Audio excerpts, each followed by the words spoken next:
Where you want to see yourself in the next 5 years? That's the boring question. If HR questions ఉంటాయి భయ్యా love story కల్లా అయిపోతుందా? Like పెద్దగా ఏం చేయరు రా. చిన్నగా Like- 2 నిమిషాలు. 2 నిమిషాలు కదా అడగడం. అందుకే గ్యాప్ నువ్వు మొత్తం చెప్పకూడదు. విషయం చెప్పాలి. చెప్తానే ఇంకా 2016 జూన్ తో స్టార్ట్ చేసుకొని చిన్న చిన్న సీన్లు భయ్యా, లైక్ అవి కోసం గోడ దొరికినాయి గోడ ఎక్కడ దూకేవే? ఒకళ్ళు physical data sir. From classmates to soulmates. ఇద్దరు హెచ్ఆర్ ప్రొఫెషన్స్లోనే ఉన్నారు. One is Atul and one more gorgeous Gayatri. కార్పొరేట్లో హెచ్ఆర్ వర్క్ ఏంటంటే బయట చాలా వరకు వాళ్ళు ఏం చేస్తారు, జస్ట్ మేనేజ్ చేస్తుంటారు. లేకపోతే హెచ్ఆర్ మీరు ఏం చెప్పాలనుకుంటున్నారు? HR is most thankless job. ఇప్పుడు ఒక మీమ్ లాంగ్వేజ్ అయిపోయింది. Will get back to you. ఎక్కువగా HR తో మాట్లాడితే HR వాళ్ళకి హైక్స్ ఎక్కువ ఇస్తారు, సపోర్ట్ ఎక్కువ ఉంటుంది. బేసిక్ గా సెన్సిటివ్ జాబ్, చాలా సెన్సిటివ్ అది. కంపెనీ నుండి ఒక జాబ్ పోస్టింగ్ పెట్టేది ఒక HR.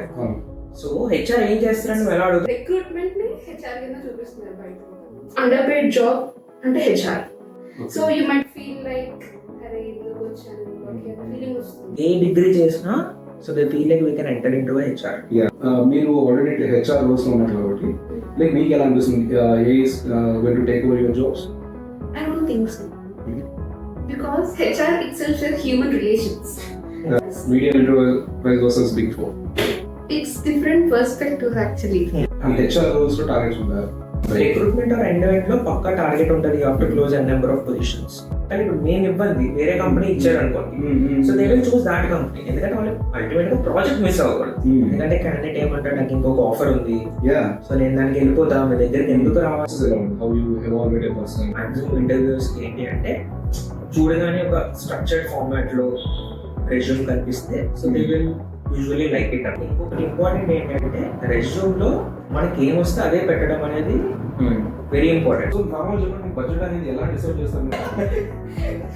That's my mistake, but not my mistake. It's the candidates are the major problem. Yeah. But ఇలాంటి సిచ్యువేషన్స్ ఏంటంటే మేనేజర్స్ అనేది చాలా కీ రోల్. And నీ మాటకి వాల్యూ ఉండాలి. సో మీరు ఫేస్ చేసిన వెరీ ఫన్నీ ఇంటర్వ్యూస్ కానీ, లేకపోతే క్యాండిడేట్స్ కొన్ని చేస్తుంటారు, లేకపోతే బ్యాక్గ్రౌండ్ లో వేరే వాళ్ళు వచ్చి మాట్లాడడం కానీ, లేకపోతే మాల్ ప్రాక్టీస్ చేయడం కానీ. అప్పుడు ఏంటంటే ఒక క్యాండిడేట్ ఇంటర్వ్యూ అయిపోయింది, బయటకు వచ్చాడు, వీడియో ఆఫ్ చేయలేదు, మైక్ ఆఫ్ చేయలేదు, లేచి వెళ్ళిపోయాడు. వాళ్ళ మదర్ వచ్చారు, రూమ్ లో పని ఆవిడ చేసుకుంటుంది, బట్టలు ఆరబెడుతున్నారు, బాల్కనీలో ప్రతిదీ విజిబుల్ అవుతుంది అనమాట. తను లాస్ట్ లో ఏం చేశారంటే మైక్ ఆఫ్ చేయకుండా, వీడియో ఆఫ్ చేయకుండా ప్యానల్ తిడుతున్నారు అనమాట. ఫేక్ ఎక్స్పీరియన్స్ వచ్చినప్పుడు హౌ యూ రికగ్నైజ్ అన్నమాట? లైక్ ఆ ఫేక్ సర్టిఫికేట్ చేసిన వాడికి ఆ మేనేజర్ పేరు ఎలా తెలుస్తుంది? ఏదో మేనేజర్ పేరు పెడతాడు, సైన్ చేసి ఇస్తాడు. పెళ్లి ఉంటే కన్సిడర్ చేయరు, మెటర్నిటీ ఉంటే కన్సిడర్ చేయరు, like they will ask you to leave. అంటే ఇప్పుడు నేను పిల్లల్ని ప్లాన్ చేసుకుంటే నాకు ఏది ఆగిపోతుందేమో. వాష్ ఎందుకు అంటే కట్ షార్ట్ లో చెప్పాలంటే మెయిల్ కి కూడా యాష్ ఉంది, anti sexual harassment type. Like road లో ఇలా నడుచుకుంటూ వస్తుంటే సమ్ గైస్ వర్ హరాసింగ్. సో నేను అమ్మాయికి అడిగా, ఒకరు ఇలా చేస్తానంటే ఇంట్లో చెప్పొచ్చు కదా, లేకపోతే మీ ఫాదర్ కంపెనీ కదా, చదువు మానేమంటారు అన్నాను. If any person are looking for a job, what is the best way to approach for a job? ఈ ప్రొఫైల్ మన ఫ్రెండే ఇచ్చేయండి జాబ్ అని. The people wants to, the nation wants to know. మొగలు కూడా తెలియదు నేషన్ కి. The nation wants to know your beautiful love stories. అది హ్యాపీ మూవీలో మై బ్యూటిఫుల్ రోజెస్ అంటారు కదా, నాకు అదే డైలాగ్ గుర్తొచ్చింది. సో వేర్ డిడ్ మీ జర్నీ ఎక్కడ స్టార్ట్ అయింది అసలు? మీట్ అవ్వలే first. Okay, first Swachh Bharat వెళ్ళాము. మోదీ తాత పెద్దగా పరిచయం అవ్వలే ఆ రోజు కూడా, జస్ట్ నేమ్ తెలుసుకున్నాం. వెళ్ళగానే క్యాప్ ఇచ్చింది అనుకుంటా, ఏది పట్టుకో అని చెప్పేసి ఇచ్చింది అనమాట. అంటే హాయ్ బాయ్ ఏం లేదు, ఎకనామిక్ సబ్జెక్ట్ ఫెయిల్ అయిపోయింది. సో దానికి నేను చదివించి పాస్ చేయించాను. Like why him? And somewhere I felt like he is my man. నీ ఫీలింగ్ ఏముండే అప్పుడు? ఫ్రెండ్షిప్ పోతుందేమో, ఆ బాండ్ పోతే షీఈ్ ద ఓన్లీ పర్సన్ అనమాట బంక్ కొట్టింది. ఇప్పుడు మీరు గొడవలు పడలేదా? That's the only day. Complete disconnect. మాల్లో చేస్తున్నాం ఇంటర్న్షిప్, సో అందుకని చెప్పి మేము అలా బయట టైం స్పెండ్ చేస్తూ మా ప్రాజెక్ట్ ఎవరైతే రివ్యూ చేయాలో ఆయనకే మేము ఫేస్ ఆఫ్ అయ్యాం అనమాట. లవ్ లాంగ్వేజ్ ఏమో నాకు అలా ఇప్పుడు ఏం కొనలేదండి అని. లైక్ మీరు రిలేషన్షిప్ స్టార్ట్ చేసిన తర్వాత was that easy to convince your family, like both in your families? అసలు బెస్ట్ అని చెప్పి అని అయ్యో అనవసరంగా ప్రేమించానని ఎప్పుడు అనుకోలేదు. ఏంటి నువ్వు తీసిన ఫోటోలే కదా పంపించారు Varanasi, at the same time death. So అది కూడా ఒక సెలబ్రేషనే అక్కడ. ఒక విషాద గాథ. మా ఇద్దరు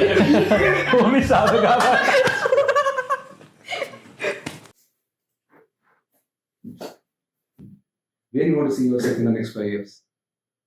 that's the boring question. ఇది ఫన్నీగా అదే అడుగుతున్నాను, ఎందుకంటే ప్రతి ఒక్క హెచ్ఆర్ వచ్చిన ఫస్ట్ క్వశ్చన్ ఇంట్రడక్షన్ అయిపోయిన తర్వాత ఇదే ఉంటుంది. సో ఇప్పుడు హెచ్ఆర్ క్వశ్చన్స్ ఉంటాయి. Hi, welcome to Tiger Talks. This is Maruti Prasad. నా ఈ జర్నీలో కలిసిన 2 beautiful roses, from classmates to soulmates. ఇద్దరు హెచ్ఆర్ ప్రొఫెషన్స్లోనే ఉన్నారు. One is Atul and one more gorgeous Gayatri. HR అంటే నార్మల్గా బయట ప్రాస్పెక్టివ్ కార్పొరేట్లో హెచ్ఆర్ వర్క్ ఏంటంటే బయట చాలా వరకు వాళ్ళు ఏం చేస్తారు, జస్ట్ మేనేజ్ చేసుకుంటారు, లేకపోతే ఇలా ఉంటుంది, వాళ్ళని పెద్ద పట్టించుకోరు, లేకపోతే ఫన్ ఫ్రైడే చేస్తారు, లేకపోతే వీళ్ళు గెట్ బ్యాక్ టు యూ అంటారు, ఇంకా అనిపిస్తుంది. సో యాజ్ ఎ హెచ్ఆర్ ఇలాంటివి మీరు చాలా వినుంటారు ఇవన్, రైట్? సో మీరు ఏం చెప్పాలనుకుంటున్నారు? HR is most thankless job. First thing. And you shouldn't expect a thank you from anyone. You should keep going, keep doing. But level of recognition అనేది maybe 1% or 2%. First నువ్వు ఆ fact accept చేయాలి. And చాలా మంది ఎన్ని రకాలుగా ఎన్నో అంటారు, హెచ్ఆర్ ఏమంటుంది, గెట్ బ్యాక్ టు యూ అంటారు, అంతే, తిరిగి కాంటాక్ట్స్ కాల్స్ రావు. దాని గురించి నేను మాట్లాడాలంటే మేము క్యాండిడేట్ కి ఒక 10 times కాల్ చేస్తే కూడా ఒకసారి పిక్ చేయరు, వేరే దగ్గర ఆఫర్ వస్తే పిక్ చేయరు. బట్ ఇలాంటివి బయటికి రావు. ఇప్పుడు హెచ్ఆర్ ఒక 10 members లో ఒక 8 members కి will get back to you అన్నది అంటే క్యాండిడేట్స్ కి మేము ఒక 1000 మందికి కాల్ చేస్తే అందులో 400 members కాల్ ఆన్సర్ చేయొచ్చు. దిస్ డజంట్ కమ్ అవుట్ అనమాట. హెచ్ఆర్ ఒక ప్రొఫెషన్ ఉంది కాబట్టి will get back to you. Because ఇప్పుడు అప్డేట్ అనేది డైరెక్ట్ గా ఇచ్చేయలేం అండ్ ఫీడ్బ్యాక్ అనేది డైరెక్ట్ గా ఫేస్ మీద షేర్ చేయకూడదు. సో ఒక స్ట్రక్చర్డ్ ఫార్మాట్ లో రావాలి. సో అందుకు will get back to you అంటాం. ఇప్పుడు ఒక మీమ్ లాంగ్వేజ్ అయిపోయింది, will get back to you అని. That's I really feel bad about it, but I can't help. Different opinions ఉంటాయి. And engagement activities, I always wanted to challenge people. Okay, you come and conduct engagement activities for 3 hours without drinking water or without sitting, roaming everywhere. అంటే ఏం చేస్తున్నావో అసలు ఒక్కసారి ఆలోచించుకుంటే 3 hours ఒక 40 members or కొన్నిసార్లు ఒక 1000 members ని ఎంగేజ్ చేయాలి అంటే చాలా ఓపిక కావాలి అండ్ చాలా కాన్ఫిడెన్స్ కావాలి. I wanted to challenge people. You want always say that Rangoli competition. Okay, come conduct a Rangoli competition, arrange all those things. ఒకసారి రండి చూడండి. ఒక కాంపిటీషన్ ని అరేంజ్ చేయాలి అంటే ఎన్ని డేస్ గా తను ప్రిపేర్ అవుతుంది. ఒక పర్టికులర్ యాక్టివిటీ క్రియేట్ చేస్తే ఓకే ఇలా చేస్తే గొడవలు అవుతాయేమో, ఇలా చేసి ఇలా మారిస్తే కొంచెం సాఫ్ట్ గా అవుతుందేమో అని చాలా బ్యాక్గ్రౌండ్ వర్క్ చేసుకుంటాను నేనైతే. And I come up with those kind of rules అనమాట. ఓకే ఇవి ఇలా చేస్తే ఇలా బాగుంటుంది, ఇలా చేస్తే సింపుల్ గా అయిపోతుంది, ఎక్కువ హెక్టిక్ అవ్వదు, ఈజీగా అర్థం అవుతుంది. సో ఎక్కడైనా rangoli competition is for HR అంటారు, but conducting a competition is difficult. And who says that HR only does the competition, HR only does fun Fridays? I always wanted to challenge them. రండి చేయండి, చేసి చూపించండి. If ఎవరైనా వచ్చేది ఒకటి నా మీద క్వశ్చన్ చేస్తే ఐ డెఫినెట్లీ ఛాలెంజ్ దెమ్. రా వచ్చి చేయు, నువ్వు కండక్ట్ చేయు, 100% సక్సెస్ఫుల్ అయ్యావు అంటే ఒకవేళ accept. HR is only doing rangoli competition అని. ఇఫ్ అదే HR అనేది వర్క్ చేయలేదు అంటే నీ పే స్లిప్స్ నీకు టైంకి రావు, నీ పేరోల్ నీ సాలరీ నీ టైంకి రాదు కదా. అండ్ నీ ప్రాజెక్ట్ కి నువ్వు అసైన్ అవ్వాలి అంటే హెచ్ఆర్ కి రిక్వైర్మెంట్ వస్తే నువ్వు ఆర్గనైజేషన్ లో ఉన్నావు. నేను ఫైనల్ గా నీ టెక్నికల్ రౌండ్స్ అన్ని టెక్నికల్ టీమ్ తీసుకుంది అన్ని చేసింది అంటే బట్ నీ ఆన్బోర్డింగ్ ఎవరు చేశారు, నీ ఎంగేజ్మెంట్ ఎవరు చేస్తున్నారు, నీ పేరోల్ ఎవరు రిలీజ్ చేస్తున్నారు, నీకు ఏమైనా ఇష్యూ వస్తే ఫస్ట్ నువ్వు ఎవరికి చెప్తున్నావు? Yeah. నీ ఇష్యూ సాల్వ్ అవ్వాలి అంటే నీ టీమ్ లీడ్ కి చెప్తున్నావు, నీ టీమ్ లీడ్ వచ్చి ఫస్ట్ అప్రోచ్ అయ్యేది హెచ్ఆర్ ని. Oh. హెచ్ఆర్ నుంచి హైయర్ లీడర్షిప్ కి వెళ్తుంది, హెచ్ఆర్ దగ్గర కూడా సాల్వ్ అవ్వకపోతే. Oh. So just think second. ఇప్పుడు నేను కూడా సింపుల్ గా అనేసేయచ్చు, నువ్వు ఒక్కడైనా డెవలపర్, నువ్వు ఒక్కడైనా టెక్స్టర్, ఇంకెవరు లేరా అని చెప్పి. But we never do that because we know the value. Respect is important. HR okay HR గా చేస్తున్నారు అని అంటారు, బట్ స్టిల్ దే వెనక రెస్పెక్ట్ ఉండదు కొన్ని సార్లు. సే లైక్ సేమ్ థింగ్స్ మీరు చెప్పిన కొన్ని డైలాగ్స్ రిపీట్ చేస్తూ ఉంటారు బ్యాక్గ్రౌండ్ లో. This is common for every HR, but HR never disrespects a profession. నువ్వు చిన్న ఒక అసోసియేట్ అయినా, ఒక డెస్క్ జాబ్ చేస్తున్న ఎటువంటి blue collar jobs, white collar jobs ఏదైనా సరే, HR will never disrespect because they know the value of the job. And నువ్వు ఎంత కష్టపడుతున్నావో, everyone has a reason for working కదా. ఇప్పుడు రీజన్ లేకుండా నేను ఎందుకు వర్క్ చేస్తా? ఆ రెస్పెక్ట్, ఆ కర్టసీ, కొంచెం ఆ కన్సర్న్ ఒక హ్యూమన్ గా ఉంటే will never say a bad word or never humiliate HR. They are the main pillars of any organisation because ఒక పాలసీస్ సెట్ చేసి ఆ పాలసీస్ ప్రకారం కంపెనీ నడిపిస్తున్నారు అంటే, అండ్ సో అవన్నీ బిల్డ్ చేస్తున్నారు అంటే they have to get more knowledge on what they are doing. వాళ్ళు ఏం చేస్తున్నారో వాళ్ళకి తెలియాలి. ఇప్పుడు నేను ఏం చేస్తున్నాను నాకు తెలియకుండా నేను ఏదో చెప్పేసాను అనుకోండి, దట్ డోంట్ వర్క్. సో ఒక పర్టికులర్ ఒక లైన్ నేను మాట్లాడాలన్నా ఒక 10 days రీసెర్చ్ చేసి నేను మాట్లాడాలి. బికాస్ ఒక పర్టికులర్ పర్సన్ చేస్తున్నారు అంటే అక్కడ టీమ్ లోనే ఉంటుంది వర్క్. ఒక హెచ్ఆర్ చేస్తుంది అంటే ఆర్గనైజేషన్ మొత్తం వెళ్తుంది. No one should question me back. Question చేశారు అంటే నేను మిస్టేక్ చేశాను అండ్ ఆర్గనైజేషన్ మొత్తం ఎఫెక్ట్ అవుతుంది దానివల్ల. So that's a basic thing అంతే. సో హెచ్ఆర్ అనేది ఒక సేఫ్ స్పేస్ లా కనిపించాలి బేసిక్ గా. ఆ సేఫ్ స్పేస్ ను క్రియేట్ చేయాలి అంటే నువ్వు ఖచ్చితంగా అందరితో మంచి రిలేషన్ మెయింటైన్ చేయాలి. అండ్ ఎక్కడ బయాస్ గా అలా అది ఉండకూడదు. అది ఉండకూడదు అంటే నువ్వు అందరితో ఒకేలా రిలేషన్ మెయింటైన్ చేసుకుంటే ఖచ్చితంగా నీకు బయాస్ స్టార్ట్. చాలా మంది అనుకుంటారు హెచ్ఆర్ కి కొంతమంది మీద ఇష్టం ఉంటుంది, కొంతమందిని హెచ్ఆర్ బేబీస్ అంటారు, లేదంటే చాలా ట్యాగ్స్ ఉంటాయి. ఎక్కువగా హెచ్ఆర్ తో మాట్లాడితే హెచ్ఆర్ వాళ్ళకి హైక్స్ ఎక్కువ ఇస్తారు, సపోర్ట్ ఎక్కువ ఉంటుంది. బేసిక్ గా అలాంటివి ఏమి ఉండవు. ఎందుకంటే ఇందాక నీ పర్ఫార్మెన్స్ మేనేజ్మెంట్ అంతా ట్రాక్ అవుతుంది, ప్రతిదీ క్యాల్కులేటివ్ గా ఉంటుంది. సో అది చాలా మెయిన్ థింగ్. హెచ్ఆర్ ఆ ట్యాగ్ ఎప్పుడు క్యారీ చేస్తుంది. Before coming to this corporate world నాకు అదే ఒపీనియన్ ఉండదు. లైక్ హెచ్ఆర్ అంటే ఏం చేస్తారు, నార్మల్ ఏంటి ఉండదు. బికాస్ ఆఫ్ లైక్ నేను స్టాండప్ కామెడీస్ చూస్తూ లేకపోతే వాళ్ళు వీళ్ళు మాట్లాడేది చూస్తూ నాకు ఇలా ఉండదు. So after coming also, after I get in to job also, మీతో కూడా చాలాసార్లు మాట్లాడుంటాను ఏం చేస్తుంటారు గాయత్రి అంటే. బికాస్ నాకు తెలియక అడిగాను ఆ పాయింట్ వెళ్ళిన ఎక్స్పోజర్ లేదు. లైక్ నాకు తెలిసినంత వరకు ఇనిషియల్ డేస్ ఆఫ్ నేను జాయిన్ అయిన తర్వాత ఏం చేస్తారు, లైక్ నార్మల్ వస్తారు, రిక్రూట్ చేసుకుంటారు, రోజుకి వస్తారు, వెళ్ళిపోతారు. లైక్ ఫస్ట్ ఇనిషియల్ డేస్ లో నాకు అలాగే ఉండదు. సో మీతో కూడా చాలా సార్లు ఉంటాను ఏం చేస్తుంటారు మీరు, లైక్ ఎలా ఉంటుంది అని చెప్పి.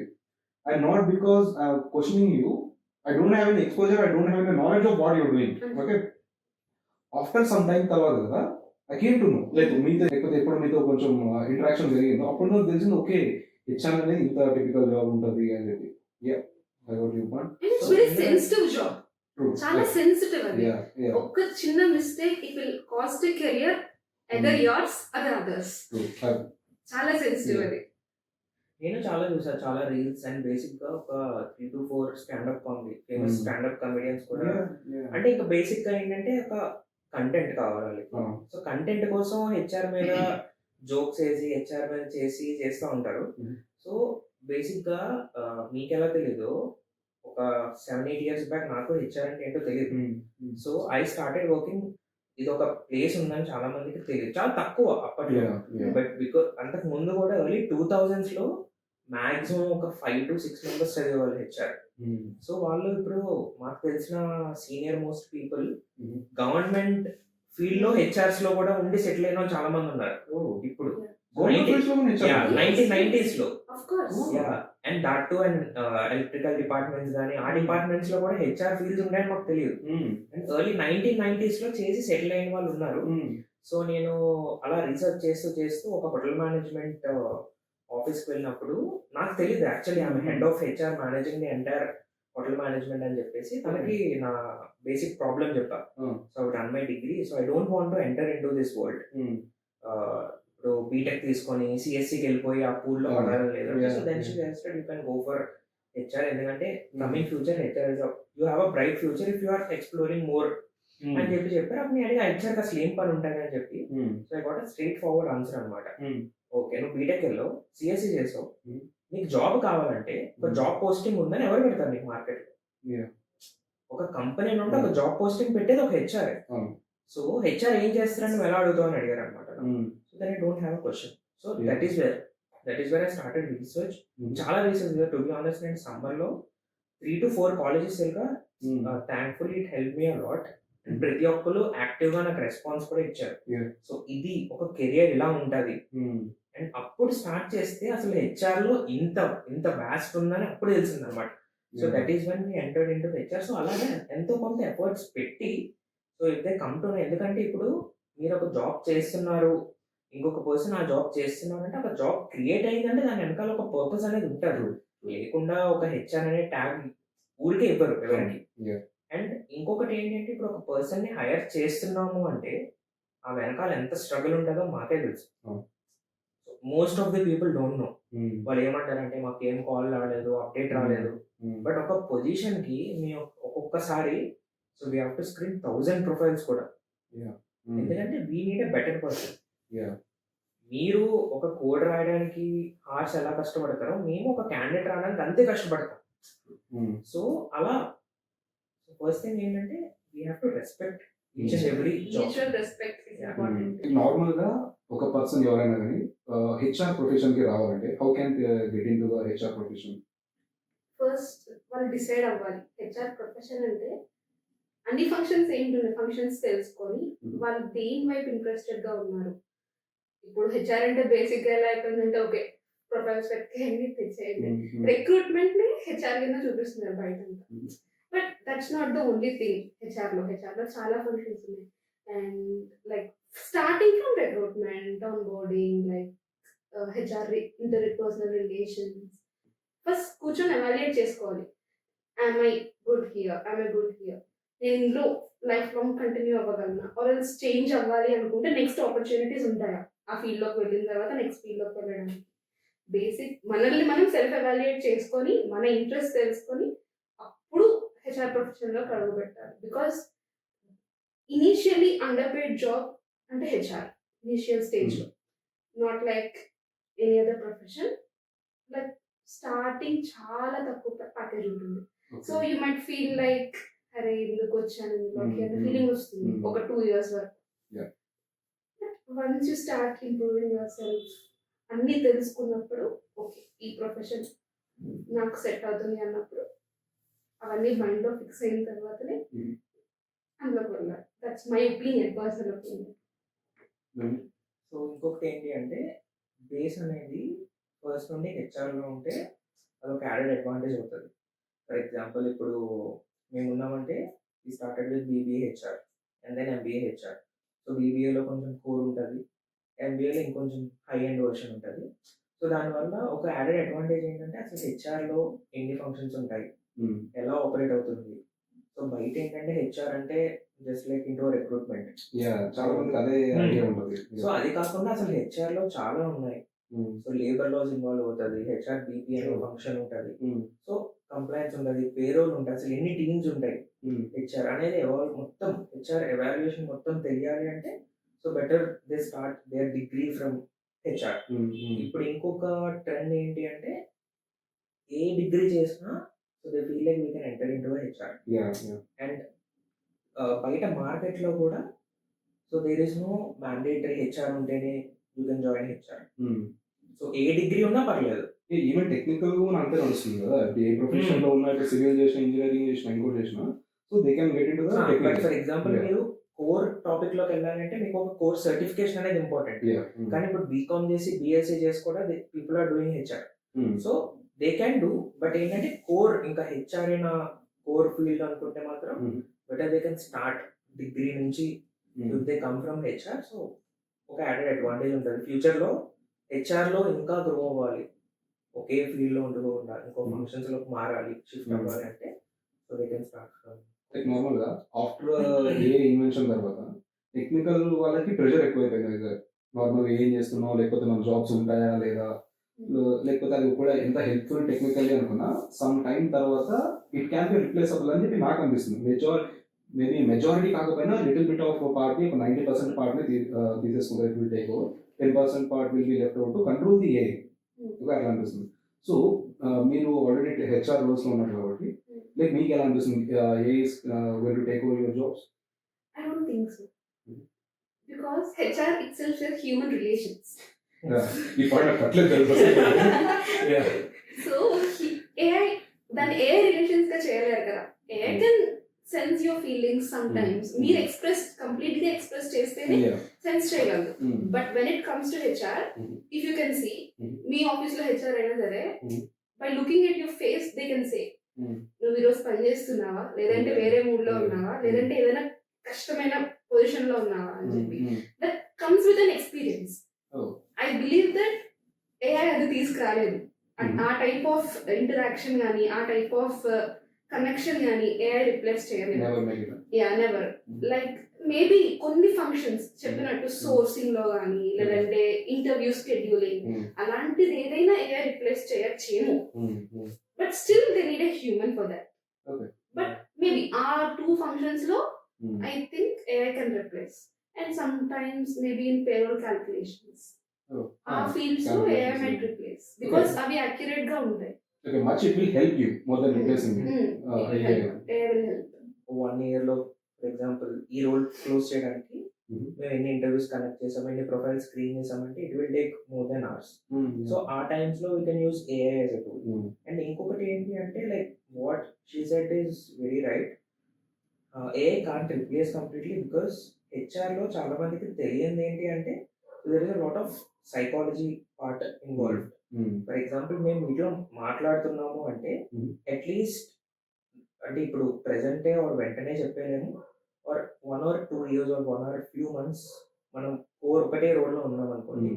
So we will definitely we can analyse ఈ పర్సన్ రియల్గా మాట్లాడుతున్నారు or something is doing for this sake or some sake. So psychology intervention హెచ్ఆర్లో చాలా ఉంటుంది, విచ్ ఏఐ కాంట్ డూ అనేది. సో నార్మల్గా మీ ఇద్దరు హెచ్ఆర్ రోల్స్లో ఉన్న హౌ డిఫరెన్షియేట్ అనిపిస్తుంది మీకు వర్క్ అసలు అయితే medium enterprise versus big four? It's different perspectives actually. తనకి నా వర్క్ ఎక్కువ ఇంట్రెస్ట్ అనిపిస్తుంది, నాకు తన ప్రాసెస్ ఎక్కువ ఇంట్రెస్ట్ అనిపిస్తుంది. బికాస్ బిగ్ ఫోర్ అనేది ఒక process, complete process, standards divided. Like ఇది చేయాల్సిందే అండ్ అన్నిటికీ కట్ ఆఫ్స్ ఉంటాయి అండ్ అనుకున్న టైంలో కంప్లీట్ అయిపోతుంది కూడా. అండ్ ఏదైనా అప్రూవల్స్ కావాలన్నా ఏదైనా ఒక ప్రాసెస్, కంటిన్యూగా ఒక process. When it comes to medium enterprise ఏంటంటే అన్నిటి మీద నాలెడ్జ్ వస్తుంది. That's really added advantage. So future లో మనం ఏదైనా నాలెడ్జ్ పెంచుకోవాలి అనుకున్నా, ఏమైనా కొత్తగా ఎక్స్ప్లోర్ చేయాలి అనుకున్నా కూడా ఓకే అన్నిటి మీద ఎక్స్పీరియన్స్ ఉంది కాబట్టి it will be easy. So తనది ప్రాసెస్ బాగుంటుంది కాబట్టి so whenever he wanted to explore anything he can bring out a process for every function in the HR. Because process are very important. నాకు తెలిసినంత వరకు ఒక particular process ఒక దానికి ఉంటే it will take less time. ఇప్పుడు ఒక decision తీసుకోవాలి అంటే ఈ టైం ఫ్రేమ్ లో అది కంప్లీట్ అయిపోవాలి. మీడియం ఎంటర్ప్రైజెస్ తో వచ్చిన డిసడ్వాంటేజ్ ఏంటంటే we cannot take quick decisions because we cannot afford that or అంత తొందరగా అప్రూవల్స్ రాకపోవచ్చు. మీడియం ఎంటర్ప్రైజ్ అంత కష్టం కదా. అంటే నార్మల్ గా మేము ఏమంటామంటే ఎంఎన్సీస్ లో చాలా లేయర్స్ ఉంటాయి, లేయర్స్ అప్రూవల్స్ రావాలి, so it will make delay అనిపిస్తుంది నాకైతే. మీకు వాళ్ళకి నేను తనని అబ్జర్వ్ చేసినంత వరకు ఈవెన్ ఆ టాప్ లెవెల్ మేనేజర్ ఈ టైం ఫ్రేమ్ లో అప్రూవ్ చేయకపోయినా కూడా వాళ్ళకి ఎస్కలేషన్స్ ఉంటాయి. Okay, for example top level manager interview time కి జాయిన్ అవ్వకపోయినా కూడా ఎస్కలేషన్ ఉంటుంది. But when it comes to medium enterprise అంత రెగ్యులేషన్స్ ఉండవు and it is flexible. Sometimes it's an advantage because ప్రతిసారి అంత రూల్స్ తో బతకలేము. సో కొన్నిసార్లు అంటే రెండు ఎప్పుడు ఒక 50-50 లాగా ఉంటుంది. But I personally feel medium are startups బాగుంటాయి. సో మల్టీ టాస్కింగ్ చేసే వాళ్ళకి మంచిగా అనిపిస్తుంది. I personally love multi tasking. So ఏంటంటే చాలా డిఫరెన్సెస్ ఉంటాయి. మేము ప్రతిరోజు కూడా అవే మాట్లాడుకుంటూ ఉంటాం. ఏంటంటే ఫస్ట్ థింగ్ కల్చర్ డిఫరెన్స్ ఉంటుంది. దేవుళ్ళు ఏంటంటే ఒక ప్రాసెస్ ఫాలో అవుతారు, step by step process. Core HR process ఏదైతే ఉంటుందో అది ఫాలో అవుతారు. ఏంటంటే ఆ కోర్ హెచ్ఆర్ లో ఒక రోల్ కూడా మేము ఒక 100 ప్రాసెస్ క్రియేట్ చేసుకొని ప్రాసెస్ లోనే బతుకుతాం అనమాట. సో సో ప్రాసెస్ అనేది చాలా ఇంపార్టెంట్ బిగ్ ఫోర్స్ లో కానీ అది అదొకటి. ఇంకొకటి ఏంటంటే తను చెప్పినట్టు సో ఒక్కొక్కసారి నాకు తన రోల్ నచ్చుతూ ఉంటుంది because she'll have more. So తనే పేరోల్ చేస్తూ ఉంటుంది, పేరోల్ వర్క్ ఉంటుంది, ఆఫర్ లెటర్ జనరేషన్ ఉంటుంది. అవి నేను చేయలేను ఎందుకంటే because we have huge number of teams అనమాట. ఒక్కొక్కటి చేయడానికి ఒక్కొక్క టీమ్ ఉంటుంది. ద ఓన్లీ డిఫరెన్స్ ఏంటంటే she might manage 5 or 10 roles at a time. Maximum 5 roles close చేయండి అని చెప్పి దానికి రిక్వైర్మెంట్ రావచ్చు. సో నేనేంటంటే in a day I work on 70 to 80 number of open roles. And sometimes it go to 100 roles. So అదొకటి difference ఉంటుంది. అంటే like normal గా మీకు కూడా టార్గెట్స్ ఉంటాయా? హెచ్ఆర్ రోల్స్ లో టార్గెట్స్ ఉంటాయా? రిక్రూట్మెంట్ ఆర్ ఎండ్ లో పక్కా టార్గెట్ ఉంటుంది. You have to close n number of positions. So you have to do it. And offer drop అయినా కూడా అది మాకే ఎఫెక్ట్ అవుతుంది. సో బయట ఏంటంటే చాలా ఈజీగా 2 ఆఫర్లు తెచ్చుకొని ఒకటి వదిలేసి ఇంకొకటి తీసుకెళ్ళిపోతూ ఉంటారు. బట్ ఆఫర్ డ్రాప్ అనేది హెచ్ఆర్ కి చాలా ఎఫెక్ట్ అవుతూ ఉంటుంది. సో దానివల్ల మీకు ఏమైనా ప్రాబ్లమ్స్ క్రియేట్ అవుతాయి? లైక్ మీరు ఎస్కలేషన్స్ రావడం అలాంటివి ఆబ్వియస్ గా ఉంటుంది. ఎందుకంటే ఇప్పుడు మేము ఫర్ ఎగ్జాంపుల్ ఒక క్లయింట్ కి ఒక 10 members ఇస్తున్నాము అంటే ఆ క్లయింట్ మమ్మల్ని నమ్మి they will take a project or something. They will start project at so and so date. So వాళ్ళు ఒక ప్రాజెక్ట్ స్టార్ట్ చేస్తున్నారంటే మేము ఆబ్వియస్ గా ఆ మ్యాన్ పవర్ ని వాళ్ళకి ఇవ్వాలి. కానీ ఇప్పుడు మేము ఇవ్వండి, వేరే కంపెనీ ఇచ్చారు అనుకోండి. So they will choose that company. ఎందుకంటే వాళ్ళు అల్టిమేట్ గా ప్రాజెక్ట్ మిస్ అవ్వకూడదు. ఎందుకంటే ఆ ప్రాజెక్ట్ మేము ఇచ్చే 10 members మీద బేస్ అయి ఉండదు, ఓవరాల్ ఆర్గనైజేషన్ రెవెన్యూ మీద కూడా బేస్ అయి ఉంటుంది. That's the biggest challenge in HR. అది ఎవరి హ్యాండ్స్ లోనే ఉండదు. వి డోంట్ నో ఆ మార్నింగ్ వరకు క్యాండిడేట్ జాయిన్ అవుతారా లేదా అని చెప్పి. But everything comes on HR. Convincing candidate అనేది అది ఒక ఈజీ థింగ్ కాదు. ఎందుకంటే క్యాండిడేట్ ఏమంటాడు, నాకు ఇంకొక ఆఫర్ ఉంది, సో నేను దానికి వెళ్ళిపోతాను, మీ దగ్గరికి ఎందుకు రావాలి అంటే అట్లీస్ట్ మేము ఒక సమ్ డిఫరెన్స్ చూపించాలి. ఏదో ఒక యాడ్ అడ్వాంటేజ్ హెచ్ఆర్ అనేది బెనిఫిట్ ఇవ్వాలి. అరే లేదు 10 days ముందు జాయిన్ అవ్వు, జాయినింగ్ బోనస్ ఇస్తాము, బట్ నీకు ఎంత ఆఫర్ ఉంది చెప్పు, వి విల్ ప్రొవైడ్. సో దాని వెనకాతల ఎన్ని బ్యాక్ అండ్ అప్రూవల్స్ తీసుకుంటారు, ఎంత ప్రాసెస్ ఉంటుంది అనేది ఆ ఆఫర్ హోల్డ్ చేసే వాళ్ళకి కానీ ఎవరికి తెలియదు. Including a person who join also he doesn't know back and ఎంత ప్రాసెస్ అవుతుంది అని చెప్పి. So too much process.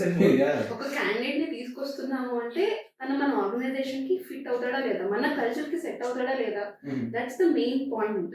వి పర్సనల్లీ చూస్. టెక్నికల్ నాలెడ్జ్ ఉంది, మంచి స్కిల్స్ ఉన్నాయి, ఇంటర్పర్సనల్ స్కిల్స్ ఉన్నాయి. Is all fact. మీ హెచ్ఆర్ అయితే బాగా చూసేది ఇంటర్పర్సనల్ స్కిల్స్ అండ్ ఎన్ని ఇయర్స్ మనతో ఉండగలడు.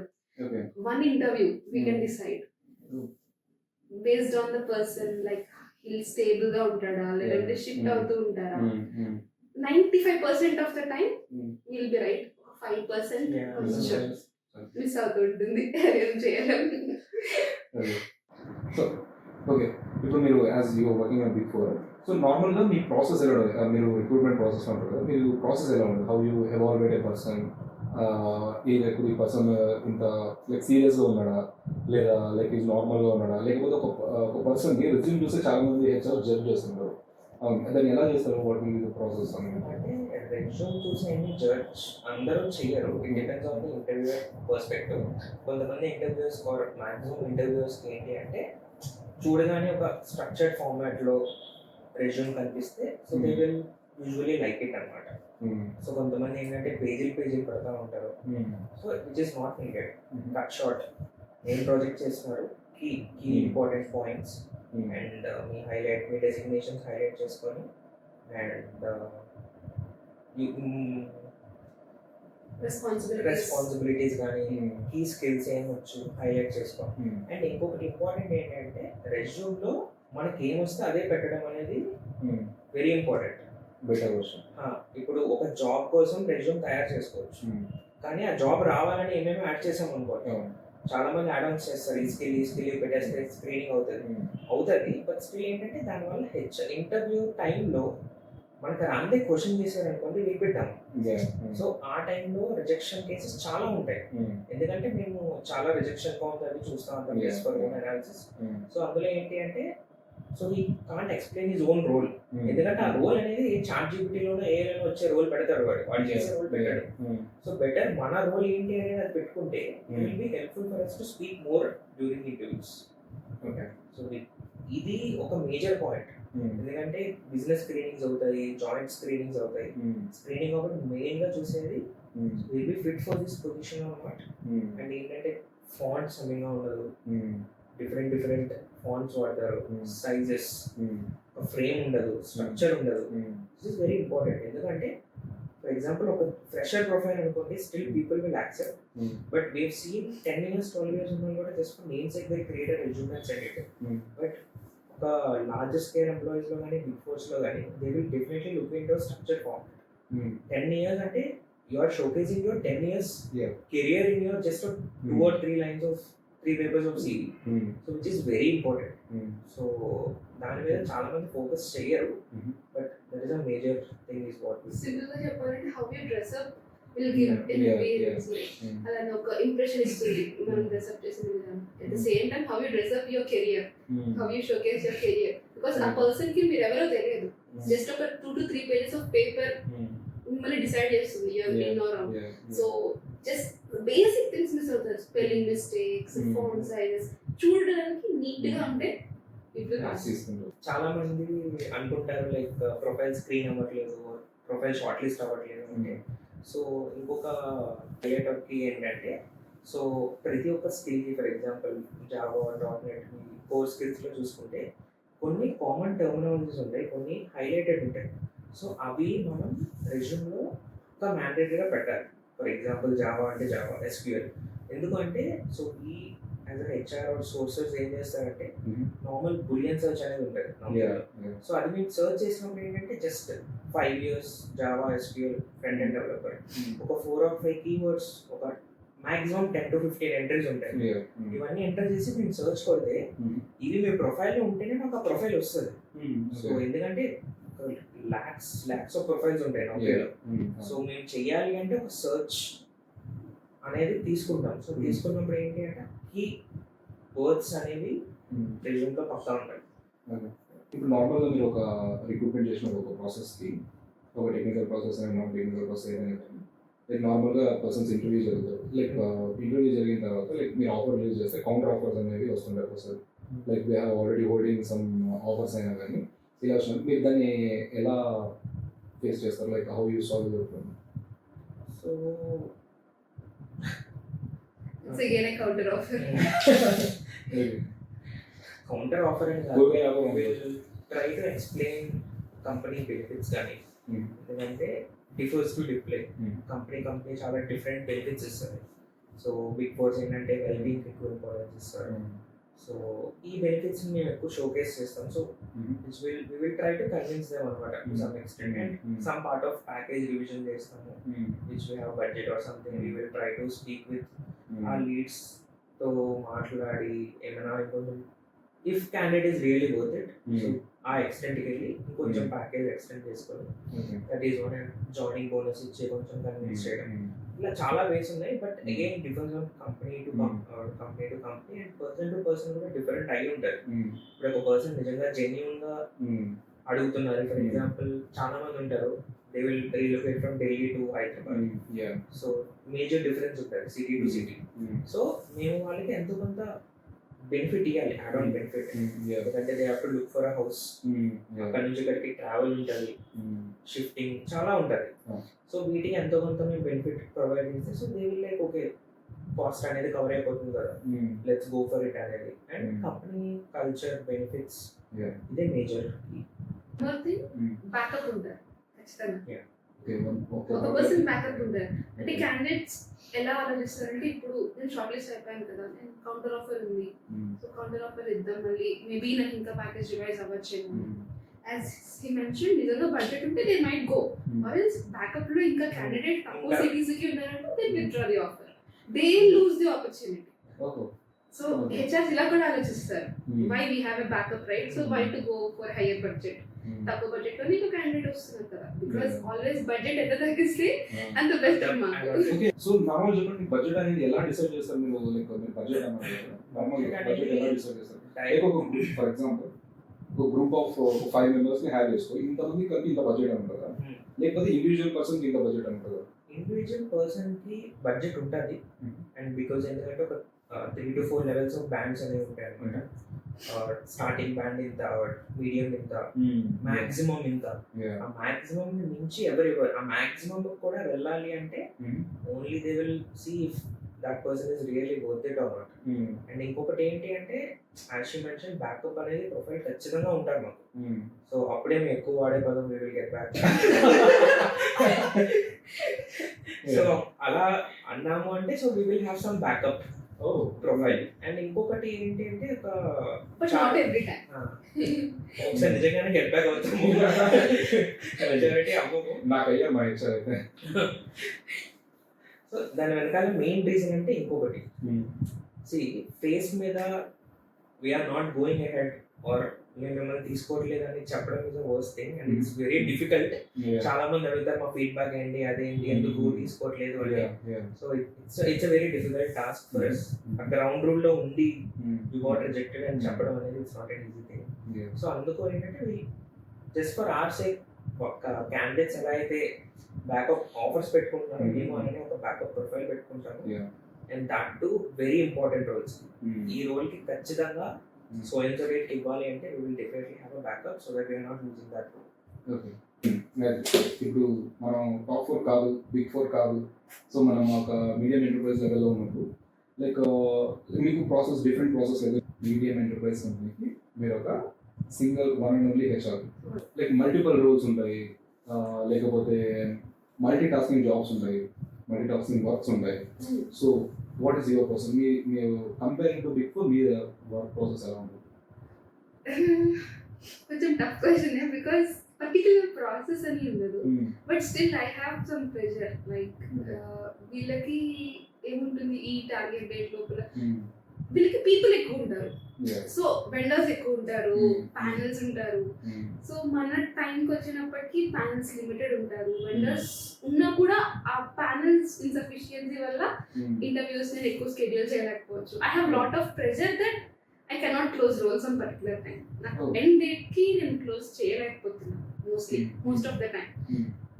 Maybe I wasn't stressed because it's not on priority sometimes, but when it comes to priority lo unnappudu matram chaala stressful anipistadi, but yet no one will stress me. Naku ippudu ante idi kavali kachithanga ee time ki kavali ani ippudu nanu stress cheyaledu.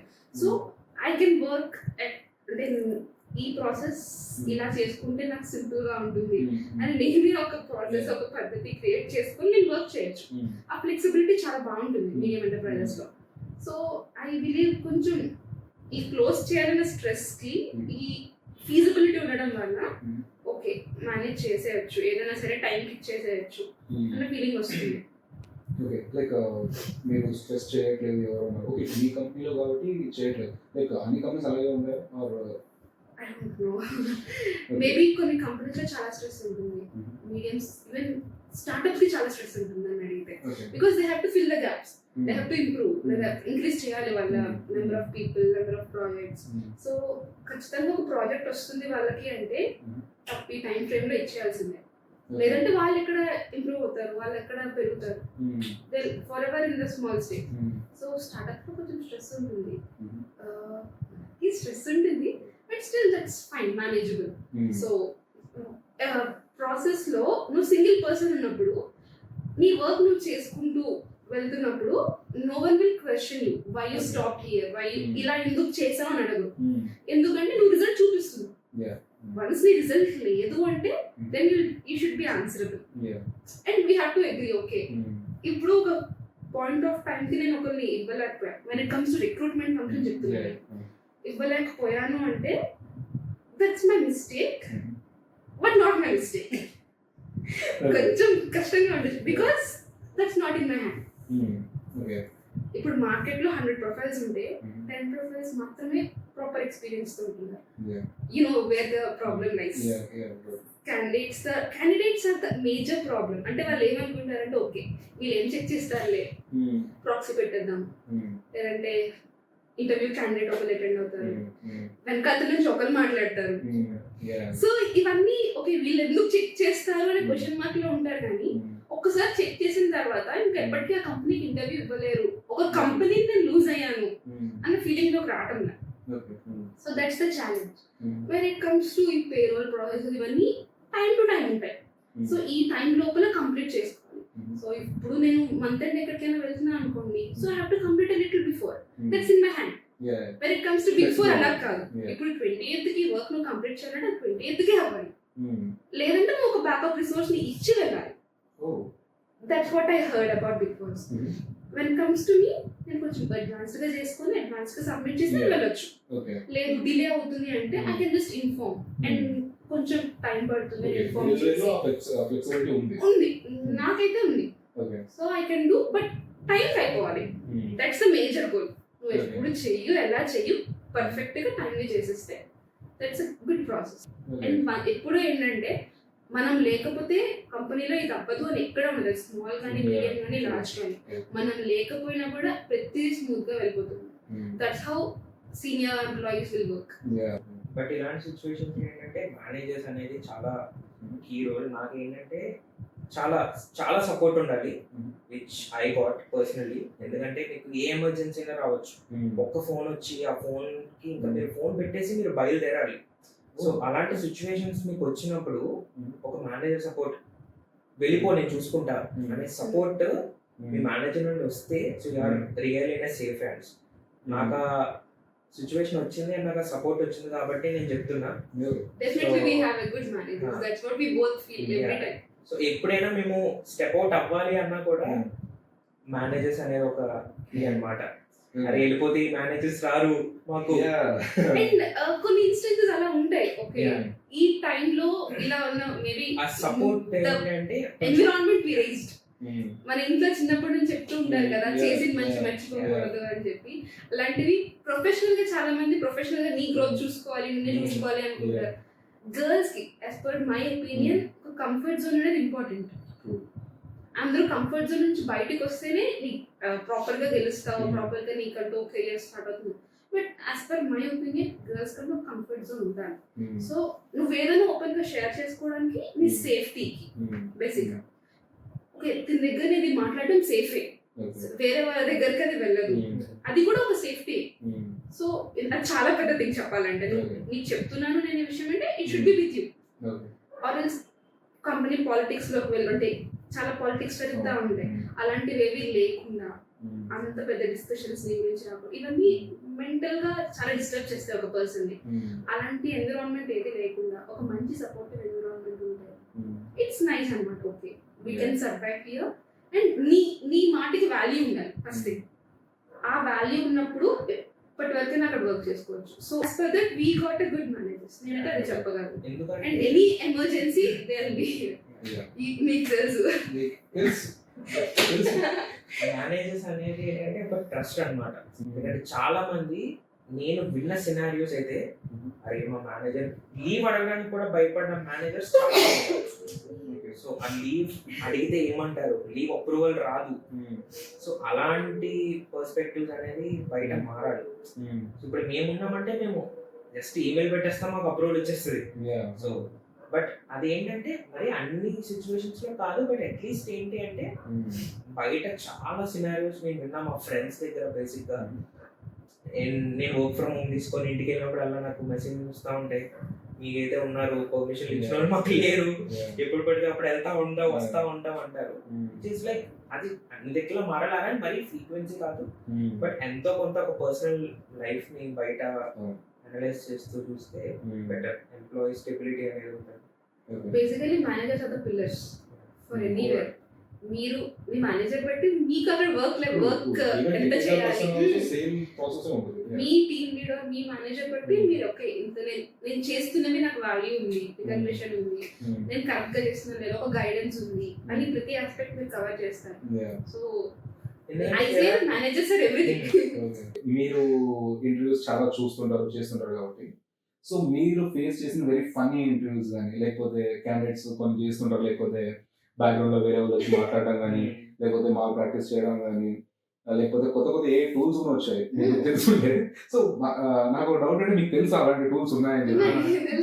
So మీరు దాన్ని track చేసే feasibilities మీ దగ్గర కూడా ఉన్నాయా? So నా దగ్గర తెలియదు.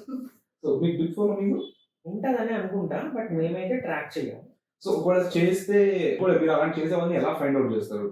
Basic గా ఫైండ్ అవుట్ అంటే ఎగ్జాక్ట్ గా ఫైండ్ అవుట్ చేయక్కర్లేదు. ఒక 5 to 10 minutes అబ్జర్వ్ చేస్తే వీ క్యాన్ నో ఓన్ గా చెప్తున్నాడా లేదా ఎలా చెప్తున్నారు అని చెప్పేసి. సో నేను ఫస్ట్ లో చెప్పినట్టు సైకాలజీ అనేది అక్కడ పక్కా ప్లే అవుతుంది. ఎందుకంటే ఇప్పుడు మీరు ఒకటే రూబోలో కూర్చొని అలా స్క్రీన్ మీద చూసి మాట్లాడుతున్నారు అంటే ఏదో మీరు చదువుతూ మాట్లాడుతున్నారు, సమ్ హెల్ప్ తీసుకొని మాట్లాడుతున్నారు అని చెప్పి.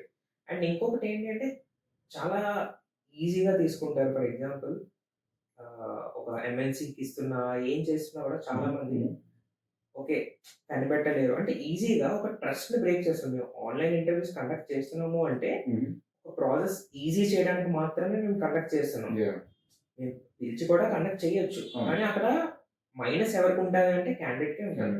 ట్రావెల్ చేయాలి, రావాలి, నీకు అవసరం ఉంటే నువ్వు ఖచ్చితంగా వస్తావు. సో దాని బదులు ఇంటర్వ్యూ ఆన్లైన్ ఇస్తున్నావు అంటే you have to be show some respect to that company అనేది నేను ఫీల్ అవుతాం. అన్ని ఇన్సిడెంట్స్ అంటే రోజుకి ఒకటేనా అవుతుంది. జస్టిస్ ఇస్తారు, ఎవరు మాట్లాడరు, నోరు కవర్ చేసుకుంటా అంటారు. ఈజీగా అంటే కొంచెం ప్రాక్టీస్ చేయొచ్చు కదా, అట్లీస్ట్ క్లిప్ సింగింగ్ అయినా, అది కూడా బేసిక్ థింగ్ కదా. ఇంట్రొడక్షన్ అయినా ప్రాక్టీస్ చేయొచ్చు కదా, అట్లీస్ట్ 1 minute. అది కూడా చేయకుండా వచ్చి అని మాట్లాడతారు, this is what this is అంటారు.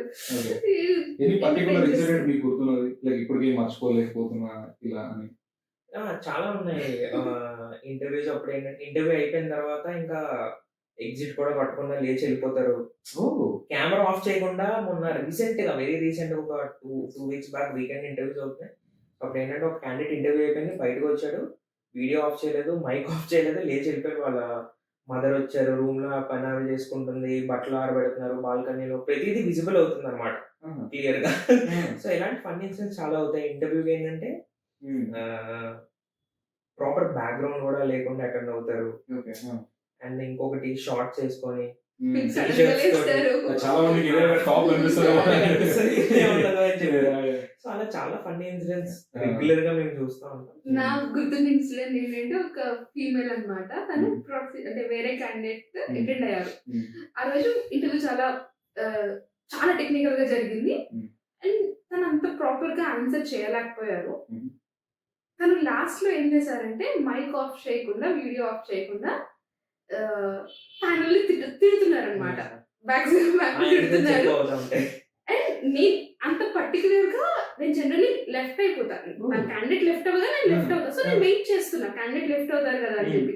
బట్ నేను వినడం వల్ల ఓకే, నాకు తర్వాత ఏం తెలిసిందంటే వారి ట్విన్స్ కొంచెం ఇద్దరు ఒకలానే ఉన్నారు. లైక్ ద పర్సన్, మాకు వచ్చిన పర్సన్ అండ్ ఆల్మోస్ట్ సిమిలర్ గా ఉన్నారు. చిన్న చిన్న హెయిర్ చేంజెస్ అలా అన్నమాట. సో తను ఎప్పుడైతే ప్యానల్ ని తిట్టారో నేను ఒకసారి మళ్ళీ తన అడ్రస్ ప్రూఫ్, తన పాస్పోర్ట్ ఫోటో ఇవన్నీ తీసుకొని, నేను కాల్ చేసినప్పుడు వాయిస్ అవన్నీ ఒకసారి రీకాల్ చేసుకొని చూస్తే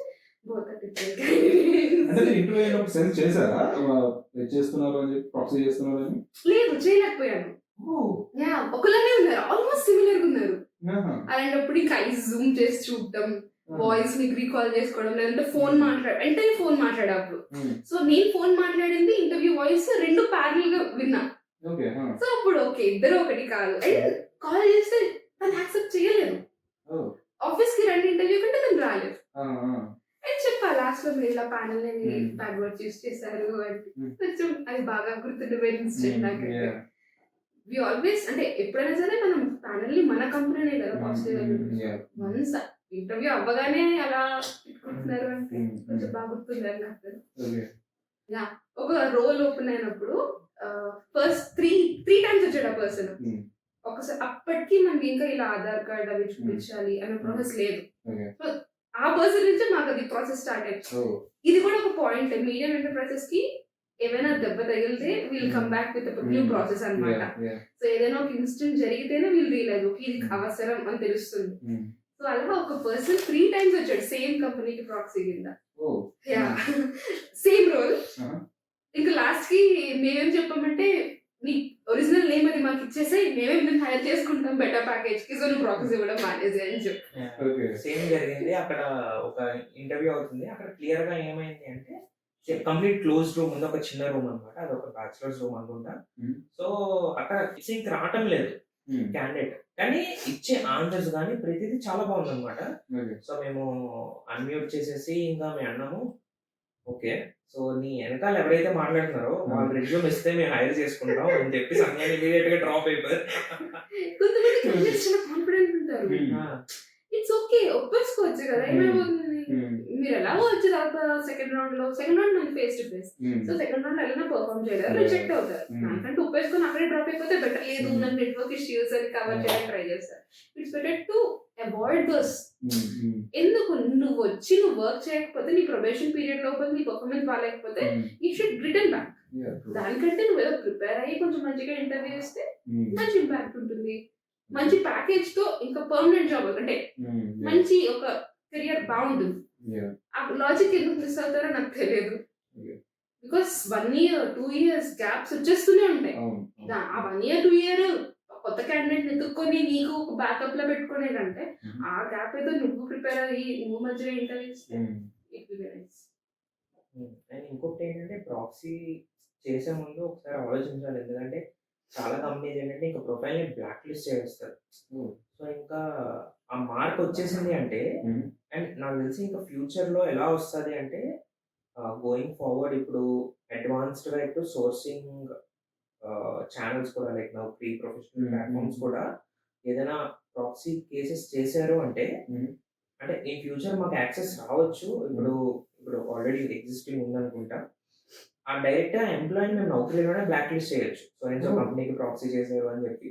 సో అలాంటివి, ఎందుకంటే ఇలాంటివి వస్తున్నప్పుడు అలాంటివి కూడా వస్తాయి ఆబ్వియస్ గా. సో ఎందుకంటే ఏదో ఒక దానికి కౌంటర్ అనేది ఉండాలి కాబట్టి సో బెటర్ ప్రాక్సీస్ అనేది అవాయిడ్ చేసి జెన్యున్ గా ప్రిపేర్ అయ్యి ఎంతవరకు ఇవ్వగలిగితే బట్ ప్రాక్సీ ఇస్తే ఎంతో కొంత. అండ్ ప్రాక్సీ పక్కన పెట్టేస్తే ఇప్పుడు ప్రాక్సీ ట్రెండ్ అయింది, కానీ అంత ముందు బిగ్గెస్ట్ ట్రెండ్ అనేది ఫేక్ ఎక్స్పీరియన్స్.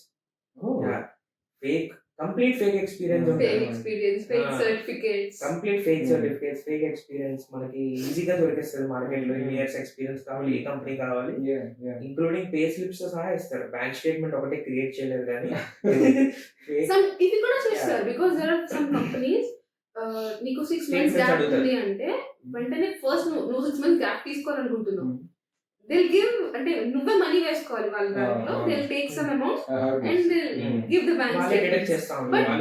ఒక 5 candidates వరకు ఓకే, 6th candidate నుంచి అదే ప్రాసెస్ రిపీట్ అవుతూ ఉంటే డెఫినెట్ గా బ్యాక్గ్రౌండ్ వెరిఫికేషన్ లో ఈ కంపెనీ ఇలా చేస్తుందని తెలుస్తుంది. సో అది నీకే ఎఫెక్ట్. ఆ కంపెనీ బాగానే ఉంటుంది మనీ తీసుకొని, నీ కెరియర్ ని రిస్క్ చేసుకుంటున్నావు. ఆ చిన్న లాజిక్ లైక్ నార్మల్ గా అందరికి తెలిసినట్టు లైక్ అమీర్పేట్ అనేది చాలా పెద్ద కోచింగ్ ఇన్స్టిట్యూట్ అయినా దాని బ్యాక్ సైడ్ ఏమవుతుంటే ఫేక్ బ్యాక్ డోర్ ఎక్స్పీరియన్సెస్ కానీ ఇవన్నీ ఇవ్వడం, లేకపోతే అసలు ఎక్స్పీరియన్స్ లేని వాళ్ళకి ఒక 25,000-30,000 తీసేసుకొని సమ్ అమౌంట్ తీసుకొని ఫేక్ సర్టిఫికేట్స్ ఇవ్వడం చాలా ఎక్కువైపోయింది. సో ఇలాంటివి వచ్చినప్పుడు మీకు ఎప్పుడైనా వచ్చాయా అలాంటివి? మీరు సో మీరు ఆ ఫేక్ ఎక్స్పీరియన్స్ వచ్చినప్పుడు హౌ యూ రికగ్నైజ్ అనమాట? లైక్ నార్మల్గా ఇప్పుడు ఏమైపోతుందంటే ఫేక్ ఎక్స్పీరియన్స్ వెళ్తాడు, కోచింగ్ వెళ్తాడు, అక్కడ మొత్తం నేర్చుకుంటాడు టెక్నికల్ గా అనేది, కానీ ఫేక్ ఎక్స్పీరియన్స్ తీసుకొని వస్తాడు. So is technically good, experience అయితే ఫేక్ ఉంది. సో ఎలా తెలుసుకుంటారు ఈస్ ఫేక్ అని చెప్పి? బ్యాక్గ్రౌండ్ వెరిఫికేషన్ బీజీవీకి కొన్ని కంపెనీస్ ఉంటాయి. సో ఒక క్యాండిడేట్ ని తీసుకున్నప్పుడు బీజీవీ చేస్తాం. చేసినప్పుడు డౌట్ వచ్చిందంటే ఖచ్చితంగా చేస్తాం. చేసినప్పుడు దిల్ ఫైండ్ అవుట్ ఆ కంపెనీస్ ఉన్నవే వెరిఫికేషన్ చేయడానికి. ఓన్లీ బ్యాక్గ్రౌండ్ వెరిఫికేషన్ చేసే టీమ్స్ అనేవి చాలా డిఫరెంట్ ఉంటాయి. ఇప్పుడు big four so and so X company ఉంది అంటే ఎక్స్ కంపెనీ వెళ్ళి చేయదు. ఎక్స్ కంపెనీకి ఒక సపోర్టింగ్ వెండర్ ఉంటారు. ఆ వెండర్ అనేది బ్యాక్గ్రౌండ్ వెరిఫికేషన్ చేస్తారు. బ్యాక్గ్రౌండ్ వెరిఫికేషన్ ఎలా అవుతాయి? If you can tell, just call అవుతాయా లేకపోతే కొన్ని కాల్ వెరిఫికేషన్స్ అవుతాయి, కొన్ని లైవ్ విజిట్స్ అవుతాయి. సో మోస్ట్లీ ఎక్కడ అంటే లైవ్ విజిట్స్ చాలా తక్కువ ఉంటాయి, కానీ ఇప్పుడు కాంటాక్ట్స్ అనమాట. ఇప్పుడు ఒక పెద్ద బ్యాక్గ్రౌండ్ వెరిఫికేషన్ ని రన్ చేస్తున్నాము అంటే డెఫినెట్ గా ఒక సో అండ్ సో కంపెనీలో ఒక 2 to 3 కాంటాక్ట్స్ అనే ఉంటాయి, ఇంకా ఎక్కువే ఉంటాయి. అండ్ ఒక ఎంప్లాయీ ఎగ్జిట్ అవుతున్నారంటే ఒక బ్యాకప్ ఎంప్లాయీ కాంటాక్ట్స్ కూడా అప్డేట్ అవుతా ఉంటాయి. ఎందుకంటే we will definitely pay for them, అందుకే పే చేస్తాం కాబట్టి. సో వాళ్ళ ఇన్ఫర్మేషన్ ని పెట్టుకొని ఉంచుకుంటారు. సో అండ్ ఇంకొకటి ఏంటంటే అప్పుడే ఆ బ్యాక్గ్రౌండ్ వెరిఫికేషన్ యాక్సెప్ట్ చేసింది. ఫర్ ఎగ్జాంపుల్ ఒక బిగ్ ఫోర్ కానీ ఒక ఎంఎన్సీ కానీ నేను తీసుకుంటున్నాను అంటే ఆ బ్యాక్గ్రౌండ్ వెరిఫికేషన్ ఎంతో కాన్ఫిడెంట్ ఉంటుంది. నాకు సో అండ్ సో సోర్స్ ఉంది ఆ కంపెనీలో వెరిఫికేషన్ తీసుకొని వాళ్ళు అప్పుడే యాక్సెప్ట్ చేశారు కాబట్టి డెఫినెట్ గా వస్తుంది. బ్యాక్గ్రౌండ్ వెరిఫికేషన్ ఫామ్ పంపిస్తారు. ఇప్పుడు మిమ్మల్ని మీరు వేరే కంపెనీ నుంచి వచ్చారు, బిజీ చేయాలి అని ఒక వెండర్కి ఇచ్చారు అంటే ఆ వెండర్ మీ పాత కంపెనీకి ఒక ఫామ్ పంపిస్తారు. మీరు ఏ డీటెయిల్స్ అయితే వాళ్ళకి ఇచ్చారో సేమ్ డీటెయిల్స్ వాళ్ళతో క్రాస్ చెక్ చేసుకుంటారు.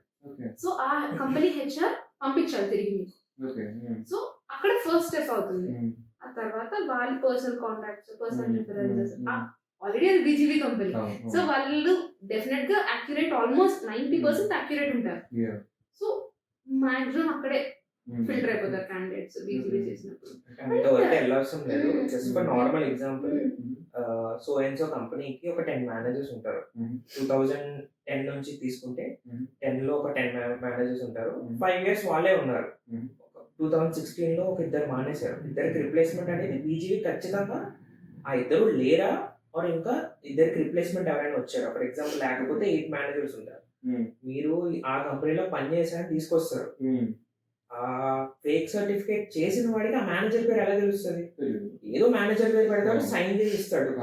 సో అలా పెట్టినప్పుడు ఆ మేనేజర్ నేమ్ చూస్తేనే ఫస్ట్ ఆఫ్ ఆల్ తెలిసిపోతుంది. సో లిస్ట్ ఆఫ్ మేనేజర్స్ చూస్తేనే. సో అదొక వే అన్నమాట. ఫర్ ఎగ్జాంపుల్ అదొక బేసిక్ వే. చాలా వేస్ ఉంటాయి, అడ్వాన్స్ టెక్నాలజీస్. చాలా కంపెనీస్ నేను ఎక్కువగా ఎలా ఐడెంటిఫై చేశాను అంటే కంపెనీ లింక్డ్ఇన్ లో పెడితే రాదు. ఇప్పుడు బేసిక్ నడుస్తుంది లింక్డ్ఇన్ లేకుండా ఏ కంపెనీ ఆల్మోస్ట్ ఉండదు. అండ్ ఉన్నా కూడా 15 ఎంప్లాయీస్ ఉంటారు. 15 లో 13 మెంబర్స్ ఓపెన్ టు వర్క్ ఉంటారు. 15 లో 13 ఓపెన్ టు వర్క్ ఉన్నారంటే అది ఎలా రన్ అవుతుంది కంపెనీ? Basic thing. అలాంటివన్నీ చాలా మిస్ అవుతూ ఉంటారు. మేబీ ఇవన్నీ చెప్తే అవి కూడా రెక్టిఫై చేసుకుంటారేమో చూసి. But still they have their ways to come in to company. We have our ways to find them. ఎప్పుడు క్యాట్ అండ్ ర్యాట్ ఫైట్ అంతే. కానీ దీనికి ఒక బెనిఫిట్ అనుకోవచ్చు, ఏమైనా అనుకోవచ్చు. బట్ బయట కంపెనీస్ ఇది స్టార్ట్ చేస్తే చాలా బాగుంటుంది. మేము ఒక సెమినార్ లో అడిగాము అన్నమాట, ఎందుకు ఫేక్ ఎక్స్పీరియన్స్ పెడతారు, ఎందుకు పెడతారు అంటే. సో బేసిక్ గా పెట్టిన వాళ్ళకి కూడా తెలుసు ఇది రాంగ్ అని. But each and every person has an own need. So అది తప్పగా అది కావాలని చేసేవాళ్ళు చాలా మంది ఉంటారు. అది కూడా ఎందుకు చేస్తున్నారు అంటే, ఇప్పుడు ఫర్ ఎగ్జాంపుల్ కెరియర్ గ్యాప్ ఉంది అంటే చాలా కంపెనీస్ విసిరేస్తాయి ప్రొఫైల్స్. ఎందుకంటే తీసుకోరు. ఎందుకంటే 2-3 years వాడికి నాలెడ్జ్ లేదు, వాడు నాలెడ్జ్ గెయినింగ్ లేదు, కొత్త టెక్నాలజీస్ మీద అప్డేట్ లేదు, అప్గ్రేడేషన్ లేదు అని తీసుకోరు. కానీ వాట్ ఇఫ్ ఒక ఛాన్స్ తీసుకొని హైర్ చేస్తే అది ఎంతో కొంత మెజారిటీ అట్లీస్ట్ ఒక 1-2% అయినా తగ్గుతుంది. ఆర్ అట్లీస్ట్ ఇప్పుడు చాలా కంపెనీస్ ఏంటంటే ఓన్లీ కెరియర్ బ్యాక్ మీద కూడా రిక్రూట్మెంట్ డ్రైవ్స్ అవుతాయి. ఓన్లీ కెరియర్ గ్యాప్ ఉన్న వాళ్ళకి చాలా కంపెనీస్ అవుతాయి. MNCs లో కానీ బిగ్ ఫోర్స్ లో కానీ కెరియర్ గ్యాప్స్ ఉన్న వాళ్ళని, specially career gaps with women employees కానీ ఈ స్పెషల్ డ్రైవ్స్ తీసుకొని కూడా కొంతమంది ఎంప్లాయీస్ హైర్ చేసుకుంటారు. సో ఇలాంటివి అందరూ స్టార్ట్ చేస్తే ఎంతో మంది ఫేక్ ఎక్స్పీరియన్స్ కూడా ఎవరు కావాలని పెట్టరు. Someone is not good at everything, but someone will try to enter, ఎలాగోలా ఎంటర్ అయిపోవాలి. కార్పొరేట్ ప్రెజర్, ఆ ప్రెజర్ తో ఫేక్ ఎక్స్పీరియన్స్ అవి పెడతారు. కానీ ఫేక్ ఎక్స్పీరియన్స్ పెట్టిన వాళ్ళు పెట్టిన ఎక్స్పీరియన్స్ మీద అట్లీస్ట్ నాలెడ్జ్ తెచ్చుకోరు. అదొక మేజర్. ఇప్పుడు నువ్వు నాలెడ్జ్ తెచ్చుకొని నువ్వు మంచిగా ఆన్సర్ చేసి చేస్తున్నావు అంటే that's okay, somebody might consider you. They know. కొన్ని కంపెనీస్ ఎలా అంటే నీకు ఫేక్ ఎక్స్పీరియన్స్ ఉందని తెలిసినా తీసుకుంటారు, బికాజ్ ప్రాజెక్ట్ నీడ్ అలా ఉంటుంది కాబట్టి. సో అలాంటప్పుడు నువ్వు స్కిల్స్ ఎన్హాన్స్ చేసుకొని మంచిగా చేసావంటే ఆ ప్రాజెక్ట్ లో ఉండిపోవచ్చు. అంటే ఆ ప్రాజెక్ట్ అవగానే you get an order that నీకు ఫేక్ ఎక్స్పీరియన్స్ అని చెప్పి. We heard stories about some companies recently. Women's పెళ్ళైన ఉమెన్స్ ని ఎక్కువ కన్సిడర్ చేయరు రీజన్స్ లో. లైక్ ఒకటి పెళ్లి ఉంటే వాళ్ళు కన్సిడర్ చేయరు, పెళ్లి ఉంటే కన్సిడర్ చేయరు, మెటర్నిటీ ఉంటే కన్సిడర్ చేయరు. Next not every time. మైంది she is working, she has to go for a maternity. So నీకు తెలుసు she will go for maternity, you should hire a backup immediately. So 2-3 months ఉంటుండగా నువ్వు immediately hire చేసుకోవాలి. The one with humanitarian grounds, they'll definitely allow maternity leave and all. But చాలా companies బయటికి రాకపోవచ్చు. MNCs అవన్నీ మంచి కల్చర్డ్ ఉంటాయి. నేను కొన్ని కంపెనీస్ కోసం తెలుసుకున్నా, like they will ask you to leave, కావాలంటే బ్రేక్ అయ్యాక మళ్ళీ రండి, అంటే మీ ఎక్స్పీరియన్స్ కి కొంచెం మళ్ళీ మిమ్మల్ని కొత్తగా జాయిన్ చేసుకుంటాం. So that's where girls feel like నేను ఎందుకు అప్పుడే పిల్లల్ని ప్లాన్ చేసుకున్నా అన్న క్వశ్చన్ వస్తుంది. అంటే ఇప్పుడు నేను పిల్లల్ని ప్లాన్ చేసుకుంటే నాకు ఏదైనా ఆగిపోతుందేమో, ఆ భయంతో ఎక్కువ మంది చాలా ఇష్యూస్ ఫేస్ చేస్తున్నారు. వెరీ రీసెంట్లీ మాకు మా ఫ్రెండ్స్ నుంచి రిఫర్ వచ్చింది అనమాట. ఒక ఫ్రెండ్ ఏంటంటే తను మెటర్నిటీ సో ఎక్స్ మంచి కంపెనీ, సో అందులో వర్క్ చేస్తున్నారు. ఇలా మెటర్నిటీ అని చెప్పగానే so they said you can leave. So నిజంగా ఇట్లా ఉంటుందా? And it's very normal ethically చాలా రాంగ్ చాలా wrong. అసలు అయితే like we have labour laws కదా ఇలాంటి దాన్ని డిఫెండ్ చేయడానికి. They will not come up. అందరూ అంత డేర్ చేయలేరు. ఇప్పుడు ఇస్తారు. ఓకే, ఇప్పుడు నాకు ఇలా జరుగుతుంది, కంప్లీట్లీ అగేన్స్ట్. ఎలా ఉంటారంటే ఇప్పుడు బేసిక్ గా దే కెన్ రిపోర్ట్ డైరెక్ట్లీ. వాళ్ళు చేయొచ్చు. మినిస్ట్రీ ఆఫ్ హెచ్ఆర్డీ కి మెయిల్ చేయొచ్చు, ఏమైనా ఓకే, చేయొచ్చు. ఆ కాంటాక్ట్స్ ఎక్కడ తీసుకోవచ్చు కూడా Google లో చేసుకోవచ్చు. గూగుల్ లో దొరుకుతుంది. గూగుల్ లో దొరుకుతాయి. ఇట్స్ చాలా పెద్ద wrong thing. So they can complain, ఏదైనా చేయొచ్చు. Women have every right when it comes to the maternity. కానీ ఇప్పుడు ఇది బయట ట్రెండ్ నడుస్తుంది. చాలా మంది ఏంటంటే ఆ 6 months ఎఫర్ట్ చేయాలి. ఇప్పుడు ఒక టీమ్ లో ఫర్ ఎగ్జాంపుల్ మీరే లీడ్ అనుకోండి, వాళ్ళు ఎఫర్ట్ చేస్తారు. ఎందుకంటే ఎంతో కొంత కాల్ సపోర్ట్ ఉంటుంది, ఏదో ఒక సపోర్ట్ ఉంటుంది. ఆ లీడ్ తర్వాత అయినా ఇంపార్టెంట్ చాలా అని చెప్పి ఉంచుతారు. ఒక నార్మల్ కామన్ డెవలపర్ ఎవరో అనుకోండి, వెళ్ళిపోతే ఇంకా తక్కువ ఎవరో ఒకరు దొరుకుతారు, పంపింగ్ చేసి ఇంకొకరు తీసుకోవడం. బయట ఇప్పుడు ప్రెసెంట్ మార్కెట్ లో మేము చాలా మెటర్నిటీలో ఉన్నాము అంటే కొత్తగా ఆఫర్స్ కూడా రావు. బికాస్ ఒక 3-4 months లో వాళ్ళు వెళ్ళిపోతారు. అండ్ కొన్ని ప్రాజెక్ట్స్ ఏం చేస్తారంటే 5th month వచ్చినప్పటికీ మెసేజ్ చేస్తారు, నా ప్రాజెక్ట్ నీడ్ ఉంది, అర్జెంట్ గా మీరు జాయిన్ అయిపోతే మీకు ఇంత ప్యాకేజ్ ఇస్తాము అని, లేదంటే మీ maternity work from home extend చేసుకొని కావాలంటే అని ఇలాంటి ఆఫర్స్. సమ్ టైమ్స్ వాళ్ళ నీడ్ ఉన్నప్పుడు సో ఇలా ప్యాకేజ్ ఆశ చూపించు, లేదంటే ఇలా వర్క్ ఫ్రమ్ హోమ్ ఆశ చూపించు. It's really most needed time for employee. So అలాంటప్పుడు నువ్వు అర్థం చేసుకోవాలి, నీ కంపెనీకి అవసరం ఉంది, బట్ తనకి లైఫ్ అది. So how so when it comes to personal case, how your husband or your family ఆ టైంలో మిమ్మల్ని ఎలా చూసుకున్నారో, that's most important thing. At the same time ఆ టైంలో నీ కంపెనీ నుంచి ఎంత సపోర్ట్ వచ్చిందో దట్ అది ఒక ఇంపాక్ట్ ఉంటుంది అనమాట ప్రతి గర్ల్ కి. ఓకే, ఇది నాకు మంచి సపోర్ట్ వస్తుంది, బికాస్ ఇంకో ఆప్షన్ లేదు.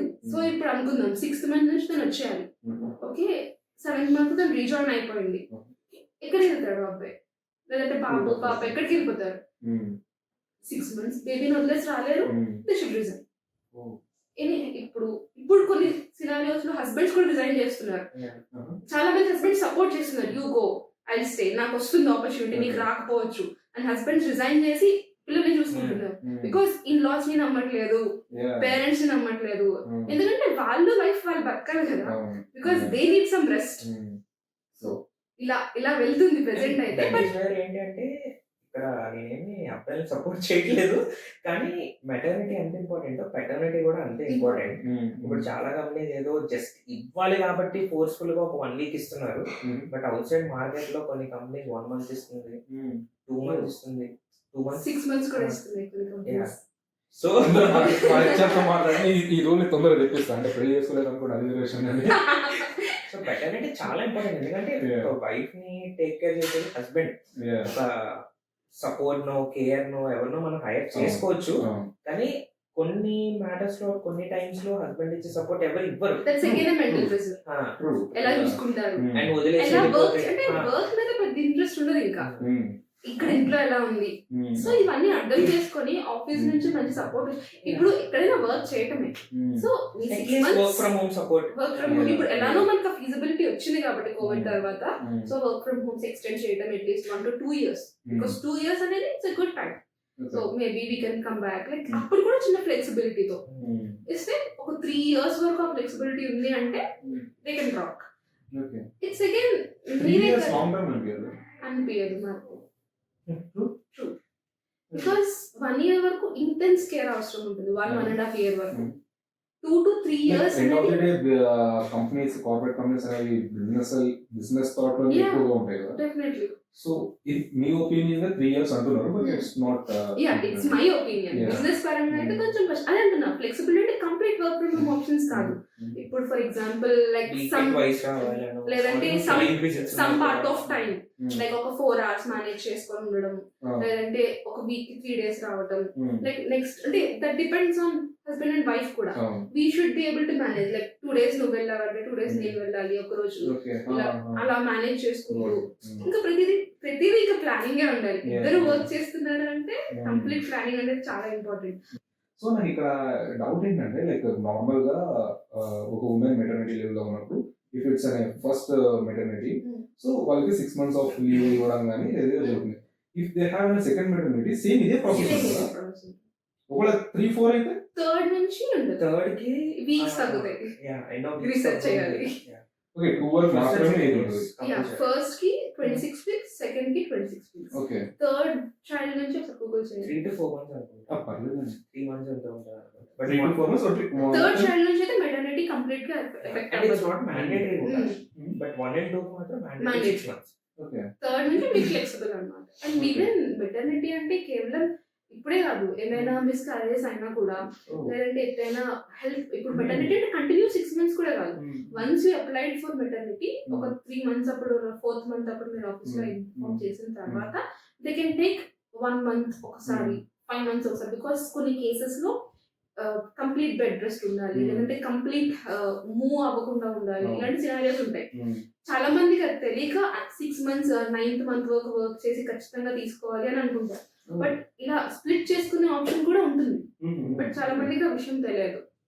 ఈవెన్ అడాప్టెడ్ బేబీస్ కి కూడా మెటర్నిటీ ఉంటుంది, లైక్ అరౌండ్ 12 weeks ఉంటుంది. ఓకే మేము అంతకాలంలో ఉన్నాం ఇప్పుడు వరకు అయితే అసలు తెలియదు ఎవరికి టాపిక్స్ ఉన్నాయి. Yeah definitely, because there is a parenting, ఆ బాండ్ రావాలి కదా వాళ్ళకి కూడా. Yeah so that's a mandatory 12 weeks.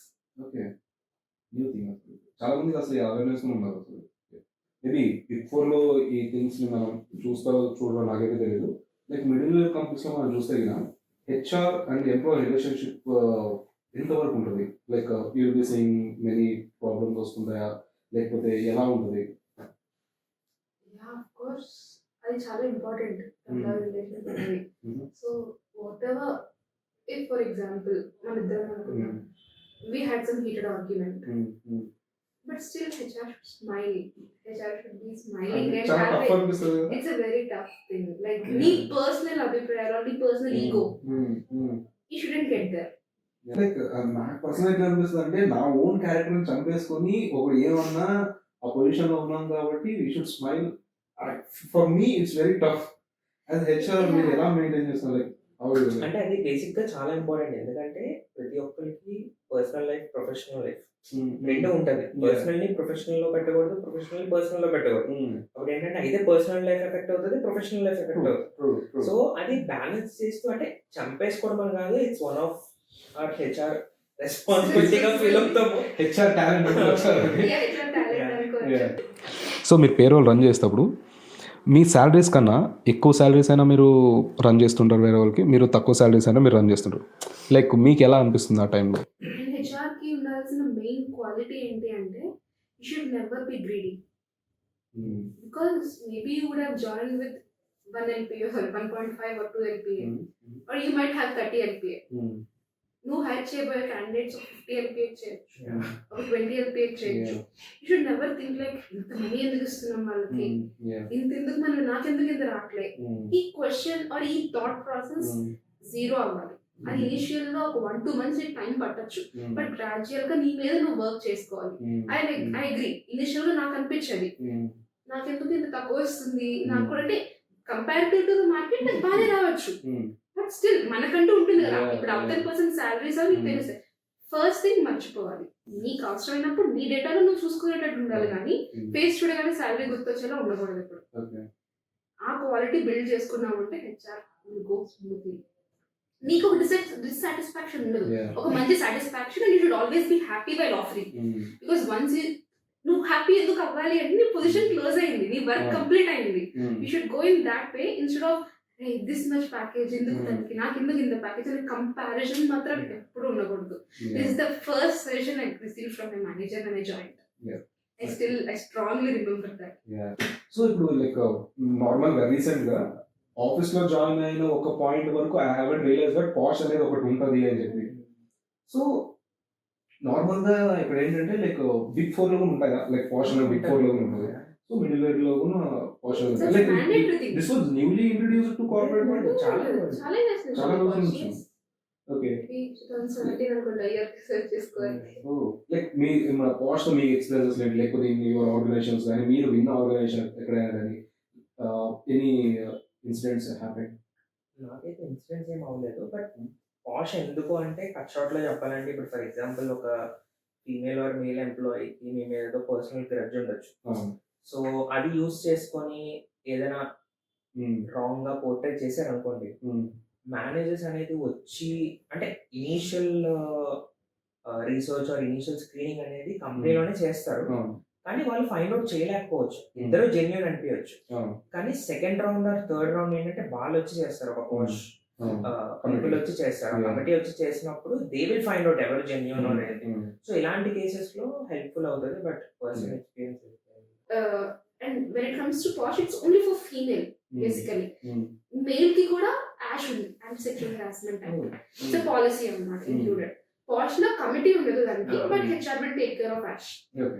So అక్కడ బయాస్డ్ గా ఏం లేదు. జనరలీ పాష్ అంటే అందరూ గర్ల్స్ కోసమే అనుకుంటారు, బట్ యాష్ కూడా ఉంటుంది. ఫామ్ అవ్వచ్చు ఫ్యూచర్ లో కూడా. దేర్ ఇస్ ఎ నీడ్, ఖచ్చితంగా నీడ్ అయితే ఉంది. బికాస్ చాలా మంది ఫేక్ గా కంప్లైంట్స్ చేస్తున్నారు ఈ మధ్య. బట్ 90% జెన్యున్ రీజన్స్ తోనే ఉంటుంది. ఇక్కడ ఒక 5 to 10% ఈ టైంలో పెరుగుతున్నాయి ఫేక్స్. బట్ ప్రీవియస్ గా అయితే పాష్ అనేది చాలా ఇంపార్టెంట్. బికాస్ ఒక్క ఇన్సిడెంట్ చాలు. When it comes from childhood, ప్రతి అమ్మాయి ఏదో ఒక స్టేజ్ లో ఎక్కడైనా హెరాస్మెంట్ ఫేస్ చేసేది. దట్ ఆ టైంలో ఏంటంటే ఎవరికైనా షేర్ చేసుకుంటూ మమ్మల్ని బయటికి పంపరేమో, మేము బయటికి ఇంక వెళ్ళకూడదేమో, మమ్మల్ని స్కూల్స్ కి తీసుకెళ్లరు, కాలేజెస్ కి తీసుకెళ్లరు, ఇంట్లో నుంచి చేస్తారేమో.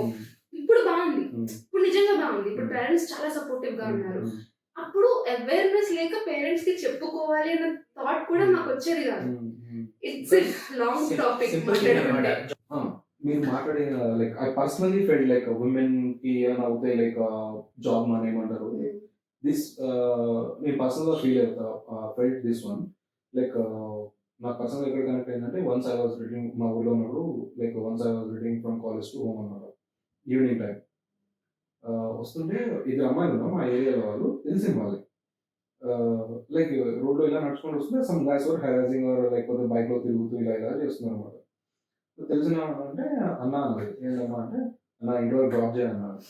నడుచుకుంటే వెళ్తున్నాను నేను, సార్ రామ్మ పోదామంటే అప్పుడు అమ్మాయి చెప్పింది, అన్న వాళ్ళు ఊరికే తిరుగుతున్నారు, అన్న హెరాస్ చేస్తున్నారు, ఇబ్బంది ఉన్నది అంటే అన్న లేదా రామ్మ తీసుకెళ్తా అని చెప్పి నేను ఇంట్లోకి వెళ్ళి మా ఇంటి వరకు కొంచెం దూరం వెళ్దామని చెప్పి తీసుకుని వెళ్తున్నాను. సో అమ్మాయికి చెప్పాను లైక్ నేను వాళ్ళతో వచ్చి చూసేసి వాళ్ళు వెళ్ళిపోయారు అనమాట, బైక్ రాలేదు. సో నేను అమ్మాయికి అడిగా, కాదమ్మా ఒకళ్ళు ఇలా చేస్తున్నారంటే ఇంట్లో చెప్పొచ్చు కదా, లేకపోతే మీ ఫాదర్ కనుక కదా, చదువు మానేమంటారు అన్న. ఆ మాట లైక్ ఏం మాట్లాడారు అర్థం కాలే. లైక్ నార్మల్ ఇంట్లో సపోర్ట్ చేసే వాళ్ళే అలా ఫీల్ అయిపోతే, సో అమ్మాయి అలా ఫీల్ అవుతుంటే వేర్ క్యాన్ షీ గో అని చెప్పి. లైక్ నాకు ఎప్పుడు అమ్మాయి గర్ల్స్ అనగానే అమ్మాయి అనగానే నాకు ఒక ఇది వచ్చేస్తుంది, లైక్ ఎక్కువ ఎక్స్ట్రా కన్సర్న్ వచ్చి ఏమనుకోవచ్చు. Because I personally saw many girls problems like ఇంట్లో ఎలా ఉంటారు అదే అని చెప్పి పర్సనల్లీ ఐ సా. సో నాకు వాళ్ళ సైడ్ ఒక ఇదనే ఉంటుంది. Like always I feel women is not a women, women is always super women అనిపిస్తుంది. ఇప్పుడు నార్మల్గా ఏదో ఒక ఫ్రెషర్ అబ్బాయి అయినా కానీ, ఎక్స్పీరియన్స్ పర్సన్స్ అయినా కానీ, if any person are looking for a job, what is the best way to approach for a job or apply for a job? Build strong networking, do your basic research. Like first చెప్పినట్టు ఒక ఫ్రెషర్కి అయితే fresher and divide చేసి చెప్పండి. స్ట్రీమ్లోకి వెళ్ళాలనుకుంటున్నావు, first అది చూసుకో. Okay, present update profiles in Naukri and what ever job portals ఉన్నాయో అన్ని చోట్ల అప్డేట్ చేయటం ఎప్పటికప్పుడు, అండ్ డైలీ ఒక్కసారైనా పోర్టల్ ఓపెన్ చేసి చూసుకోవడం. అండ్ మీకు ఏది కావాలో సర్చ్, మనం ఎంత సర్చ్ చేస్తే అంత బెటర్ ఆపర్చునిటీస్ మనకు కనిపిస్తాయి అండ్ అప్లై చేయాలి. అండ్ ఇంకొక strong way which I recommend is build networking through LinkedIn ద్వారా బాగా మనుషులతో, అంటే అండ్ మీకు ముందు కూడా చెప్పా, మనుషులకి ఏదో అప్లై చేసినట్టు వదిలేకుండా, ఇప్పుడు ఒక జాబ్ పోస్టింగ్ కనిపించింది మీకు, ఆ పోస్టింగ్ ఎవరు చేస్తున్నారో కింద రిక్రూటర్ డీటెయిల్స్ కొన్నిట్లో అవైలబుల్ ఉంటాయి, కొన్నిట్లో అవైలబుల్ ఉండకపోవచ్చు. అలాంటప్పుడు ఏం చేయాలంటే ఆ పర్టికులర్ కంపెనీ ప్రొఫైల్ ఓపెన్ చేసి ఎంప్లాయీస్ లిస్ట్ చూసి అందులో ఎవరైతే ఉన్నారో లైక్ హెచ్ఆర్ రిలేటెడ్ ఉన్నారో వాళ్ళని రీచ్ అయ్యి ఇంకా ఓపెన్ గా మెసేజ్ చేయటమే వాళ్ళకి. That's the best option. అది చాలా మంది హెసిటేట్ చేస్తారు, but I got job like that. నేను అదే చెప్తా, అలా మనం ఎక్కువ ఎప్పుడైతే చేస్తా ఉంటాం మెసేజ్ అలా చేస్తూ ఉంటామో అప్పుడు మన రీచ్ కూడా పెరుగుతూ ఉంటుంది. మనం ఎంత యాక్టివ్ గా లింక్డ్ఇన్ లో ఉంటే మన రీచ్ కూడా అంటే కొంచెం టాప్ లో కనిపిస్తూ ఉంటాం అనమాట. సర్చ్ ఎవరైనా మన కోసం సర్చ్ చేసినప్పుడు అండ్ కాల్స్ కూడా ఇంక్రీజ్ అవుతూ ఉంటాయి. జాబ్ పోర్టల్స్ మనం యాక్టివ్ గా ఉండి ఎప్పటికప్పుడు అప్డేట్ చేసుకుంటూ. అండ్ రిఫరెన్సెస్ చాలా మంది అనుకుంటారు రిఫరెన్స్ అడిగితే ఏదో జాబ్ ఇచ్చామనుకుంటారు. First thing is like refer చేయడం అంటే ప్రొఫైల్ వాళ్ళ తరఫున పంపిస్తారు అంతే. అది ఈవెన్ హెచ్ఆర్ అయినా కూడా జస్ట్ మీకు స్క్రీనింగ్ నుంచి ఒక్క స్టెప్ మాత్రమే కొంచెం డిక్రీజ్ చేయగలరు. చాలా మంది ఒపీనియన్ ఎలా ఉంటదంటే అరే జాబ్ ఇస్తున్నా కూడా జాబ్ ఇవ్వరురా మనకి, చాలా స్వార్థంగా చూస్తారు, అంటే వేరేగా పోర్ట్రే చేస్తారు, ఏం చేయలేరు. రెఫరల్ కి చాలా బ్యాడ్ ఒపీనియన్ ఉంది బయట. అండ్ ఈవెన్ రిలేటివ్స్ లో కూడా రిఫరల్ ఇస్తే అక్కడ ఏం జరుగుతుందో మనకు అక్కడ తెలుసు, బట్ ఏదో లైఫ్ మేమే ఇచ్చాం అన్న ఫీలింగ్ లో ఉంటారు. అందుకని చెప్పి మనం ఎవరిని అడగం రిఫరెన్స్. బట్ ఇప్పుడున్న మార్కెట్ సిచ్యువేషన్ కి references I believe those are the best ways to get into job. Referral ఏంటంటే ఒక పాత్ జస్ట్ క్రియేట్ చేస్తాం అంతే. సో ఎందుకంటే చాలా మందికి ఆ సోర్స్ తెలియదు, ఇప్పుడు కంపెనీస్కి ఎలా అప్రోచ్ అవ్వాలి ఏంటి అని. సో అక్కడ ఎవరైనా నెట్వర్క్ ఉంటే, ఇప్పుడు ఫర్ ఎగ్జాంపుల్ నాకు తిన ఆఫీస్లో ఉన్నారు, ఇప్పుడు వేరే ఆఫీస్లో ఇంకొక నెట్వర్క్ ఉన్నారు, వాళ్ళకి ఏంటంటే జస్ట్ ప్రొఫైల్ పంపించారు, చూడు ఏమైనా ఓపెనింగ్స్ ఉంటే జస్ట్. సో మేము ఏంటంటే డైరెక్ట్గా సోర్సర్కో టీమ్కి పంపించి ఎక్కడైనా ఫిట్ అయితే కొంచెం మాట్లాడి మేము పుష్ చేస్తాం అంతేగాని మేము ఈ ప్రొఫైల్ మన ఫ్రెండే ఇచ్చేయండి జాబ్ అని చెప్పేసి అలా వర్కౌట్ అవ్వదు. బయట అయితే అలా కనపడదు అందరికి, అలా అనుకుంటారు. చాలా మంది అనుకుంటారు, మా టీమ్ మా ఫ్రెండ్స్ ఓన్ ఫ్రెండ్స్ లో కూడా అలానే అనుకుంటారు కానీ బట్ యాక్చువల్లీ గ్రౌండ్ లో అది వర్కౌట్ అవ్వదు. Okay, tell me A secret which I can negotiate salary the best. Perform highest as you can. అంటే be like bossy. అంటే ఏదో ఓకే, జాబ్ అప్లై చేస్తాం కాబట్టి నీడీగా ఉండొద్దు.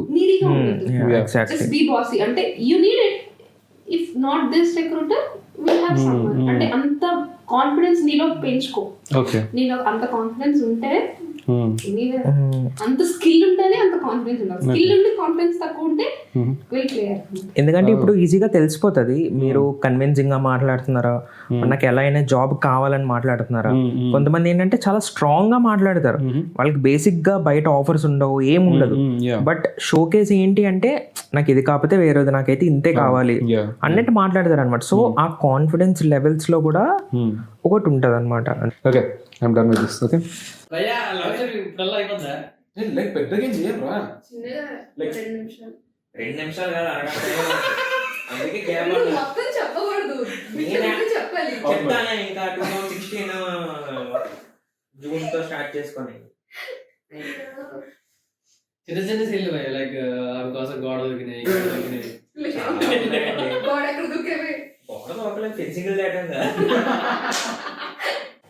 ఇక్కడికి మిమ్మల్ని పిలవడానికి మీరు హెచ్ఆర్ ఈ దీని ప్రొఫెషన్ ఉండడానికి ఒక రీజన్ అయినా, one more my curiosity reason, and the people wants to, the nation wants to know, మొగలు కూడా తెలియదు నేషన్ కి, the nation wants to know your beautiful love stories. అది హ్యాపీ మూవీలో మై బ్యూటిఫుల్ రోజెస్ అంటారు, నాకు అదే డైలాగ్ గుర్తొచ్చింది. యువర్ మై 2 బ్యూటిఫుల్ రోజెస్ అన్నమాట టుడే. ఒకప్పుడు లవర్స్, ఇప్పుడు couple, married couple, you started new life. So where did మీ జర్నీ ఎక్కడ స్టార్ట్ అయింది అసలు? సో వివిఏ join both Gayatri college.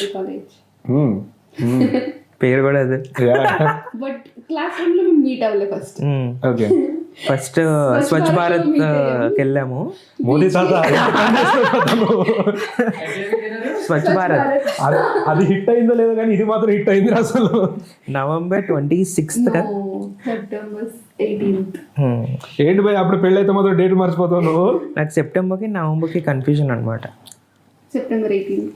Okay, Swachh Bharat మా ఫస్ట్ కాలేజ్ ఈవెంట్ అనమాట అది. సో మేము ఎన్ఎస్ఎస్ కదా, ఎన్ఎస్ఎస్ పార్ట్లో ఏదో ఉండేవాళ్ళం. ఒక యంగ్ ఇండియా అని ఒక గ్రూప్ కూడా ఉండేది. సో వీటిల్లో పార్ట్ ఉండేవాళ్ళం, జస్ట్ సోషల్ రెస్పాన్సిబిలిటీస్ అని. అందులో ఫస్ట్ వచ్చిన ఈవెంట్ స్వచ్ఛ భారత్ అనమాట. సాటర్డే ఆర్ సండే అనమాట. సో ఫ్రెండ్స్ అందరం అదొక ఫస్ట్ టైం కదా మీట్ అవ్వడం అని చెప్పేసి వెళ్ళాము. సో అక్కడ కూడా ఏంటంటే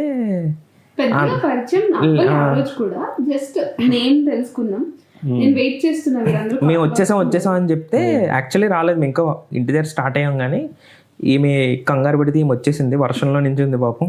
ఓకే. అది అసలు పెద్దగా కొత్తగా అనిపించలేదు నాకు ఈ పర్సన్. అలా అంటే తను కొత్తగా తీసుకున్నాడు, బట్ నేను మాత్రం చాలా క్యాజువల్ గా మాట్లాడేసి. తన ఫస్ట్ ఇంప్రెషన్ ఏంటి నా మీద? ఫస్ట్ ఇంప్రెషన్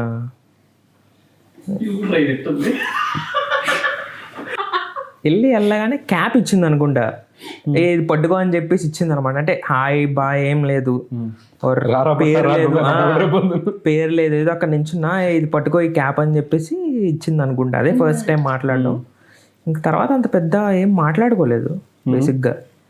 మా ఫ్రెండ్ లవ్ స్టోరీతో కలిసాం కొంచెం క్లోజ్ గా. సో అలాగా తన బెస్ట్ ఫ్రెండ్ నా బెస్ట్ ఫ్రెండ్, సో వాళ్ళిద్దరు ప్యాచప్ అయినప్పుడు మేము అలా మీట్ అయ్యాం. అలా జస్ట్ క్యాజువల్ టాక్సే కానీ వాళ్ళతో పాటు వాళ్ళు బయటకు వెళ్ళినప్పుడు బీచ్ కి వెళ్ళే వాళ్ళం, కాపలా కాయడానికి బేసిక్ గా కొంచెం అంతే, ఏం లేదు. అలా స్టార్ట్ అయ్యింది.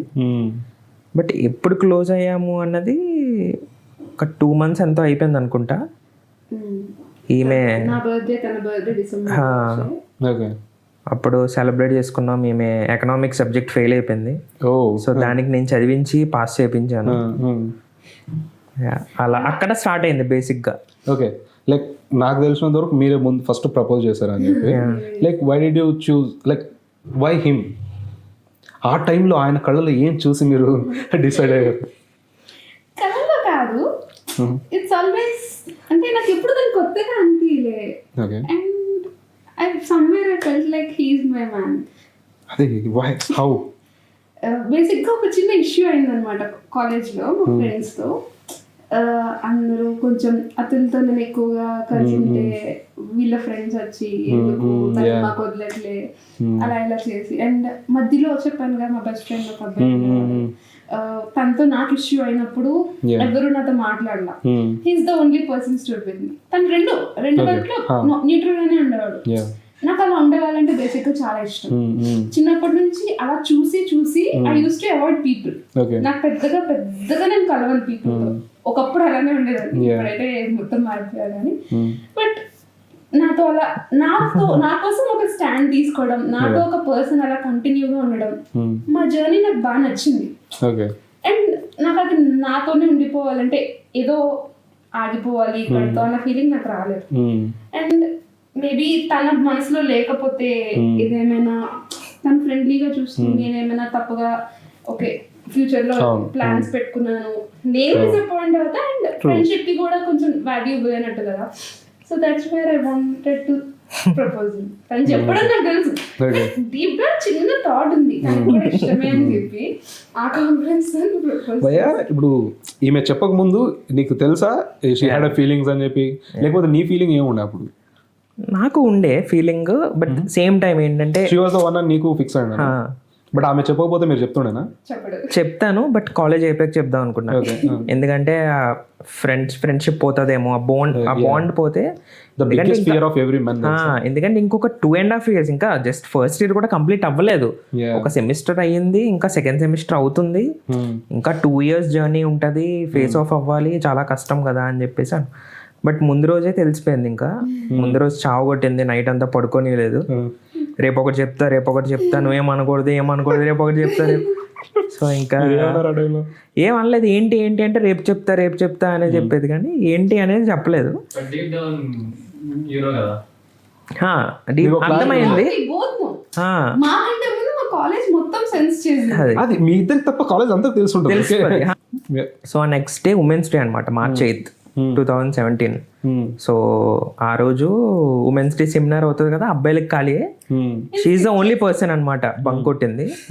సో బంక్ కొట్టి ఆపోజిట్ మాకు చాలా ఒక 1.5 kilometers 2 kilometers ఉంటుంది బీచ్ కి.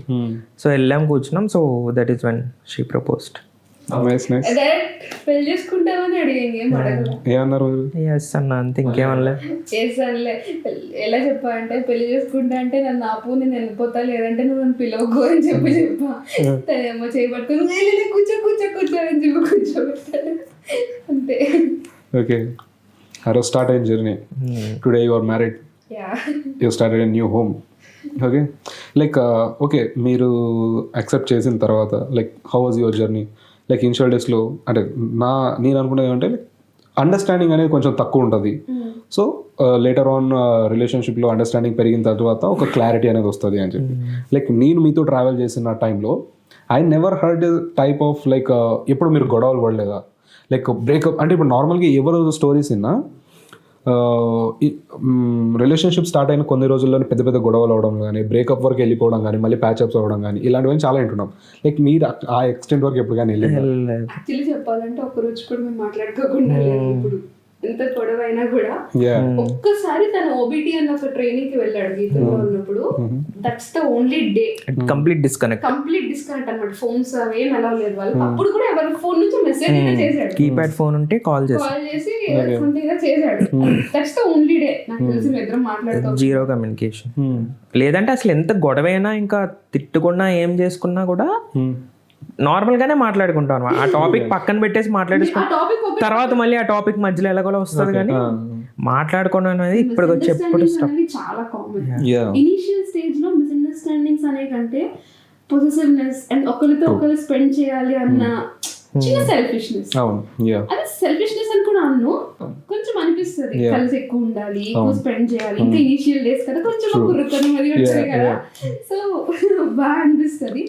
ఇనిషియల్ స్టేజ్ లో అయితే ఇష్యూస్ తక్కువ, బట్ ఎప్పుడైతే హాలిడేస్ అవి వచ్చాయో అలాంటప్పుడు కొంచెం ఫోన్స్ తప్ప కలిసే వాళ్ళం కాదు కాబట్టి అలాంటప్పుడే కొంచెం ఎక్కువ.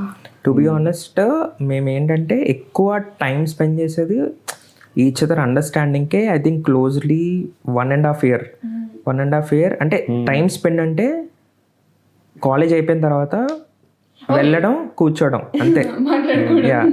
మాట్లాడుకోవడం. ఇంకా అంటే ఇంకా క్లాసెస్ 2 o'clock 3 o'clock అయిపోయేవి, but still we use to spend 2 more hours extra. So మాట్లాడుకోవడం, అలానే చదివే వాళ్ళం కూడా. అండ్ లిటరల్లీ మేము ఫస్ట్ టైం ఒక కాఫీ తాగడానికి ఫస్ట్ టైం బయటకు వెళ్ళడానికి లిటరల్లీ టుక్ 2 years కదా. ఫస్ట్ టైం మెక్డీకి వెళ్ళాం. ఫస్ట్ కాఫీ డేట్ అదే. అది కూడా కాలేజ్ పని మీదే. కాలేజ్ పని మీద అది లాస్ట్ ఇయర్ ఫెస్ట్ అవుతుంది. బ్యానర్స్ కోసం మాట్లాడుతూ షాపింగ్ మాల్స్కి వాళ్ళకి స్పాన్సర్షిప్ కోసం మాట్లాడుతున్నప్పుడు అలా క్యాజువల్గా రిలాక్స్ అవ్వడానికి వెళ్ళిన ఫస్ట్. అది కూడా ఇద్దరం లేము, ఇంకో అమ్మాయి కూడా ఉంది. సో అప్పుడు అదే ఫస్ట్. ఆ రోజు కూడా మేము కూర్చొని అదే అనుకున్నాం, this is first time we came outside. 2 years closely 2017 2019 almost college ending ఇంకా ఫస్ట్. అప్పుడు ఫస్ట్ టైం కాఫీకి వెళ్ళాం.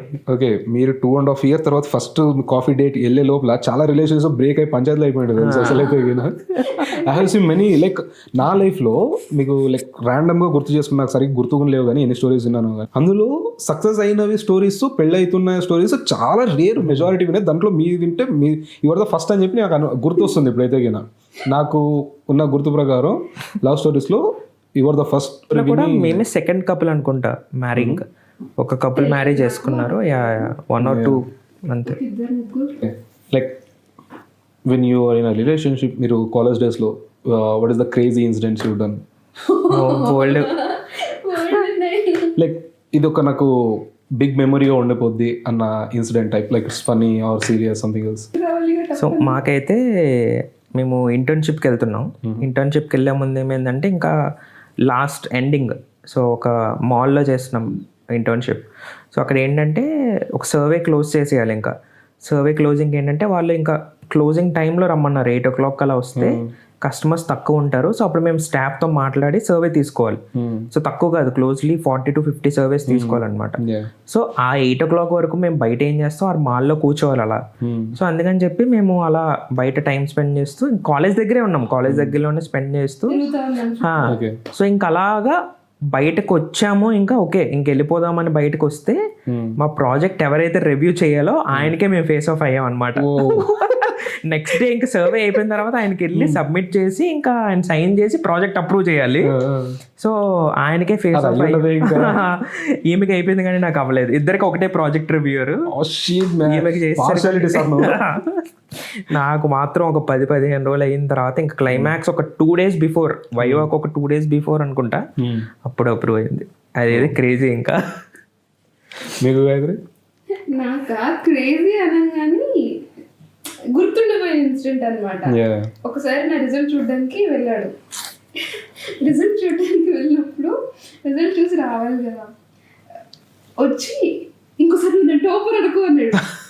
ఏమైంది అసలు ఈ రిజల్ట్ చెప్పు, నేను నాతో పాటు ఇంకో 4-5 వెయిట్ చేస్తున్నాం తన రిజల్ట్ చెప్తాడని చెప్పి. ఎవరిది చెప్పట్లే, మొత్తం బాయ్స్ గుమ్ము కూడా వస్తారు. సో 1-2 hours వరకు నేను వెళ్ళి చూడలేం రిజల్ట్. అందుకని చెప్పమన్నా. వచ్చి ఇంకోసారి నేను టాపర్ అంటే బాగోదు అన్నాడు. నాకు నవ్వాలో ఏడాలో అర్థం కాలేదు. ఎందుకు ఆ ఎగ్జామ్స్ కి మొత్తం తనే చదివించాడు నాకు. నేను చదువుకునేదాన్ని, కాకపోతే కొంచెం రైటింగ్ అది బాగుండడం వల్ల అండ్ నాకు వచ్చింది రాసేదాన్ని, దానివల్ల కొంచెం బెటర్ మార్క్స్ వచ్చాయి. ఒక 8.1 3 ఎంతో వచ్చింది అనమాట. తనే చదివించాడు కదా, తనకేమో 7.98 వచ్చాయి. సో తన టార్గెట్ ఒక్కసారైనా 8 points రావాలి అని చెప్పి. నాకు అలాంటి టార్గెట్స్ ఏం లేవు. ఎంతో కొంత పాస్ అయితే చాలానే ఉండేదాన్ని, కానీ ఇంత రావాలి అంత రావాలని ఉండేది కాదు. కానీ వచ్చి ఇప్పుడు టాపర్ అని చెప్పడం ఆ ఇన్సిడెంట్ నేను ఎప్పుడూ మర్చిపోను. మాట్లాడితే టాపర్ అనేవారు, కానీ ఎప్పుడూ అంతేం వచ్చేది కాదు. మీరు ఇద్దరు రిలేషన్షిప్లో ఉన్నప్పుడు తెలిసినప్పుడు, లైక్ మీ ఇంట్లో తెలిసిందా, ఎవరింట్లో తెలిసిందో, ఒకళ్ళు తెలిస్తే హూ వాజ్ మచ్ సపోర్టింగ్? చెప్పితే కొడతదేమో మా అక్క బావ. నాకు అలా ఏం లేదు, పేరెంట్సే అంతే. ఓకే, నేనే సపోర్టర్ మా లవ్ స్టోరీకి తనకు కూడా.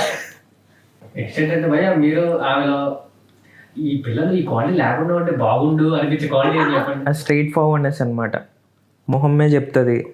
అంటే ఇంకొక పర్సన్ ఫీల్ అవుతారా లేదా అని కూడా పెద్దగా ఆలోచించారు. గాయత్రిని ఎప్పుడు అలా చూడలేదే. మీరు చూడ, మీకండి మీ కాలంలో ఈ క్వాలిటీ లేకపోతే బాగుండు అనిపిస్తుంది? చిరాకు అండ్ కోపం కొంచెం ఎక్కువ. ఎక్కడ పడకూడదో అక్కడ పడతాడు, బట్ వెంటనే పోతుంది. That's okay. లైక్ ఇన్ని డేస్ ఆఫ్ రిలేషన్షిప్లో మీరు చాలా మాట్లాడి ఉంటారు, చాలా ఇన్సిడెంట్ని ఫేస్ చేసి ఉంటారు. లైక్ లాఫ్ అయి ఉండొచ్చు, క్రై అయి ఉండొచ్చు, చాలా ఎమోషన్స్ని ఓవర్కమ్ అయ్యి ఇక్కడ వరకు వచ్చి still one thing you want to confess him, or మీరు ఈమెకు ఒక thing I want to confess him, what it may be, what it. చాలా ఆలోచించలేము. నేనే ఎక్కువ ఆలోచించనా? అలా అయితే ఏం లేదు అసలు. ఆమె కంటే ముందు ప్రతిదీ నేనే షేర్ చేస్తాను, ఇంకా సీక్రెట్ అని చెప్తాను. సర్ప్రైజ్లు కూడా చాలాసార్లు నేనే రివీల్ చేస్తా, కానీ అసలు ఆ హైడింగ్ అనేది అయితే ఏం లేదు, మర్చిపోయేది కూడా ఏం లేదు. ఓకే గాయత్రి, మీరు? నేను రోజు మంది చెప్తానండి, పర్లేదు చెప్పక్కర్లేదు ఇప్పుడు. అందుకే నేనే వెయిట్ చేస్తుంటే ఇలాంటి విమర్శలు వస్తేమో కానీ నా నుంచి ఎప్పుడు వెళ్తానే ఉంటాయి అవి. What is you guys love language? Buying ice cream for me, will buy ice cream. నేను కోపంగా ఉన్నప్పుడు నాకు ఐస్ క్రీమ్ కొన్నాడు. ఏమో నాకు అలా ఇప్పుడు ఏం కొనలేదండి ఆమె. Okay bye, I can feel you. Okay, కోపడిన ప్రతిసారి బయటికి తీసుకుని నచ్చిన ఫుడ్ పెడతాం. ఒక్కసారి పెట్టు కదా, గుర్తుపెట్టుకో మాట్లాడు. నేను మాత్రం ప్రతిసారి ఐస్ క్రీమ్ కొంటా. నేనేం ఎక్స్పెక్ట్ చేసేది తెలుసా, ఐ విల్ కుక్ అని అనుకున్నా, ఎందుకంటే she will cook very best. చాలా బాగా చేస్తుంది కుక్. పాండా బొమ్మ కొన్నది అలానే. పాండా బొమ్మ light, bed light, panda light. Okay, ఈ క్వశ్చన్ అడగకపోతే బాగుంది అనిపించింది. Thank you. మీరు ఆమె చెప్పిన ఒక బిగ్గెస్ట్ లై ఏంది భయ? అబ్బో బోల్ చెప్తాడు biggest like. The nation wants to know today. Come on. నేను కూడా అసలు 3 గుర్తురా. months జిమ్కి వెళ్ళకుండా జిమ్కి వెళ్ళా అని చెప్పాడు. భయ్యా, మీకు ఎలాగో జిమ్ అంటే నచ్చదు, అందుకే వెళ్ళలేదు ఆయన. ఆ డబ్బులు తెచ్చి బర్త్డేకి నాకు గిఫ్ట్ కొన్నాడు. ఇది కూడా కట్ చేసిండే. అసలు ఇది యాక్చువల్లీ 3 months కంటిన్యూగా 1 hour ఆఫ్లైన్ అయిపోయాడు. జిమ్ వెళ్తున్నా అని చెప్పి మధ్యలో ఫోన్ చేసి మాట్లాడేవాడు, జిమ్ చేస్తున్నా మాట. నేను అలానే అనుకున్నా గాయత్రి,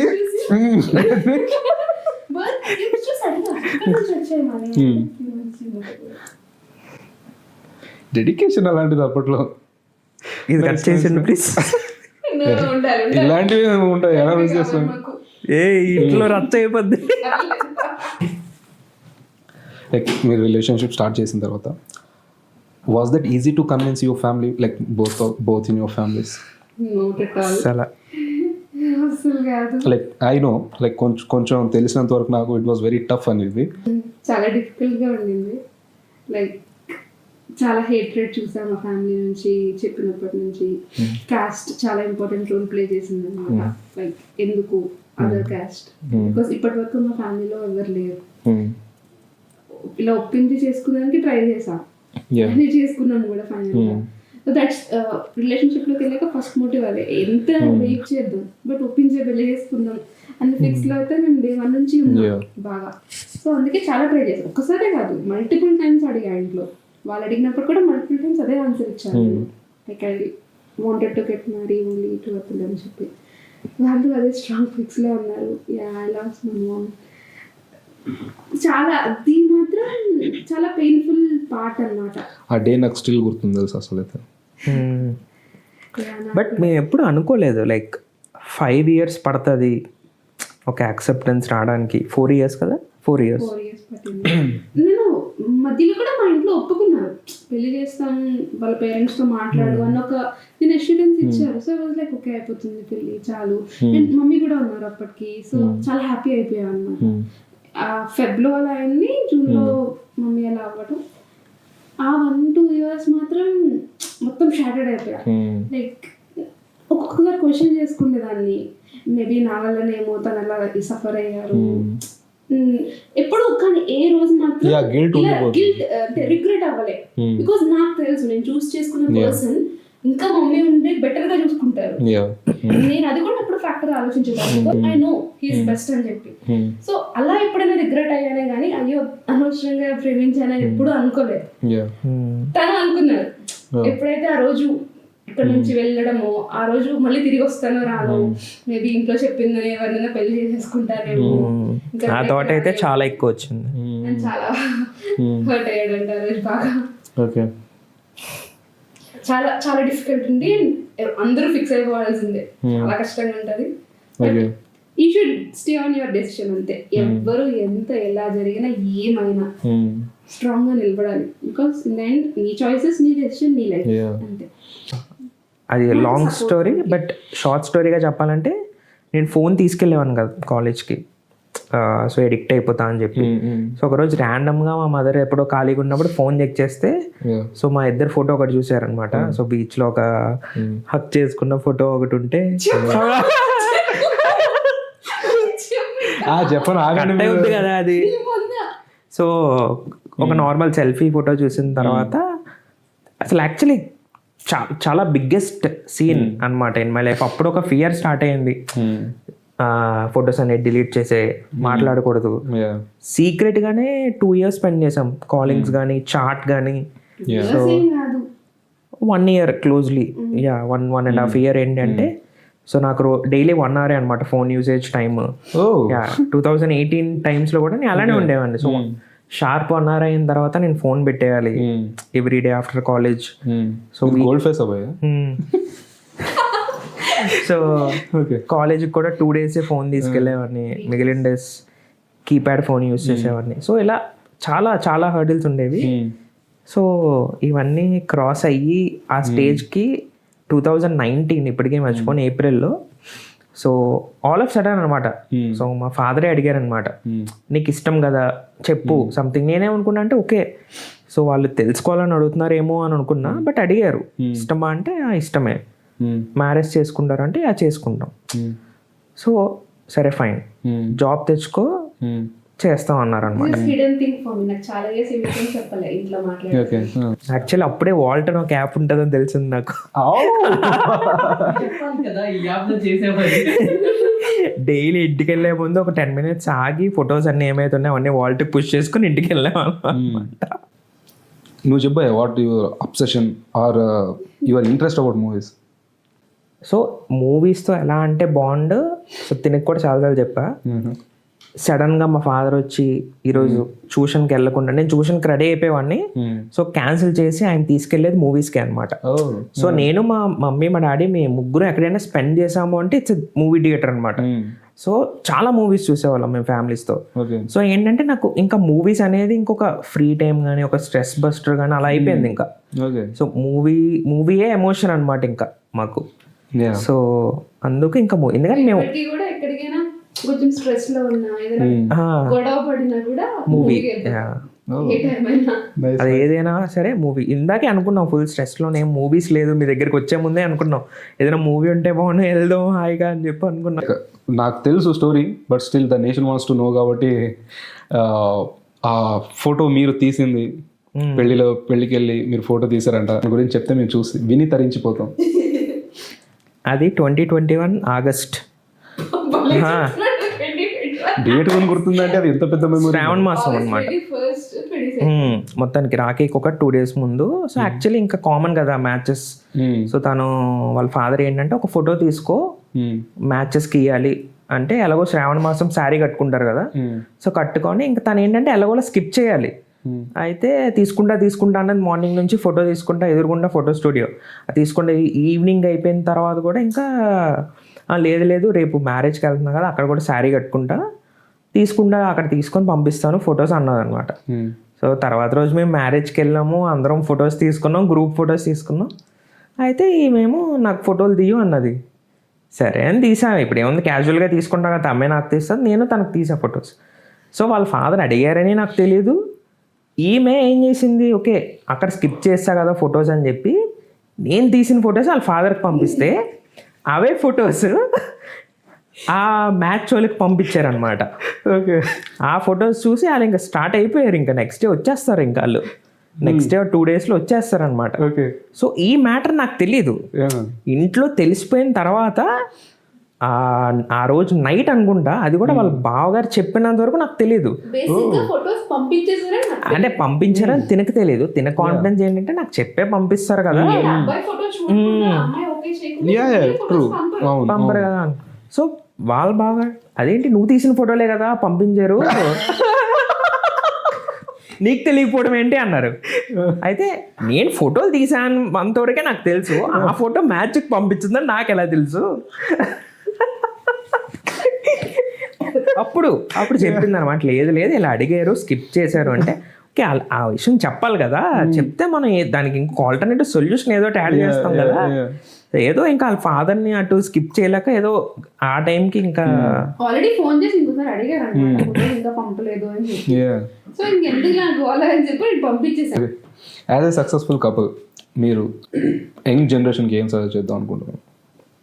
లైక్ బికాస్ ఈ జనరేషన్లో ఉన్న రిలేషన్షిప్ గురించి, like love is not based on emotion now, it's based on time pass or needy type అయిపోయింది ఇప్పుడైతే కదా.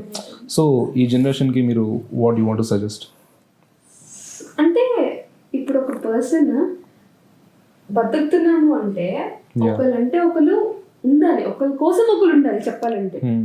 ఇప్పుడు ఓకే ఒప్పుకుంటా, ఏమైనా చిన్న డిఫరెన్స్ వచ్చాయంటే కూర్చొని మాట్లాడుకోవాలి, అంతేగాని నాకు ఒక 6 months నీతో ట్రావెల్ చేస్తా, ఒక 1 year అగ్రిమెంట్ లాగా, అండ్ ఏదో రీల్స్ కోసం ఎంటర్టైన్మెంట్ కోసం, అంటే ఒకళ్ళంటే ఒకళ్ళు రెస్పాన్సిబుల్ గా ఫీల్ అయ్యేవాళ్ళు మనం. ఇప్పుడు ఏంటంటే ఒకరు కాకపోతే ఇంకొకరు ఏం వస్తుంది in the end? I don't no. అది లైక్ ఈ generation kids just for pleasure చేస్తున్నారా ఆర్ జస్ట్ ఫర్ ఈ ఏమంటారు టైం పాస్ గా ఇది అయిపోయింది అసలు అయితే బేసిక్ గా అదొక బాబోయ్ ఇది ఒక పెద్ద స్టేటస్ అయిపోయింది నార్మల్. మీరు లైక్ రీసెంట్ గా మనం తిరిగిన ట్రిప్స్ లో కానీ which you felt like devotional or very much near to Varanasi? అంటే మేము ఫస్ట్ నుంచి మేనిఫెస్ట్ చేసుకొని అనుకున్న టైంకి వెళ్ళాం, వెళ్ళిన వెంటనే వెళ్దాము అని అనుకున్నాం. అండ్ అది ఇండివిజువల్ గా అనుకున్నాం, నేను సపరేట్ గా అనుకున్నా, అనుకున్నాడు నా మనసు నేను అనుకున్నాను.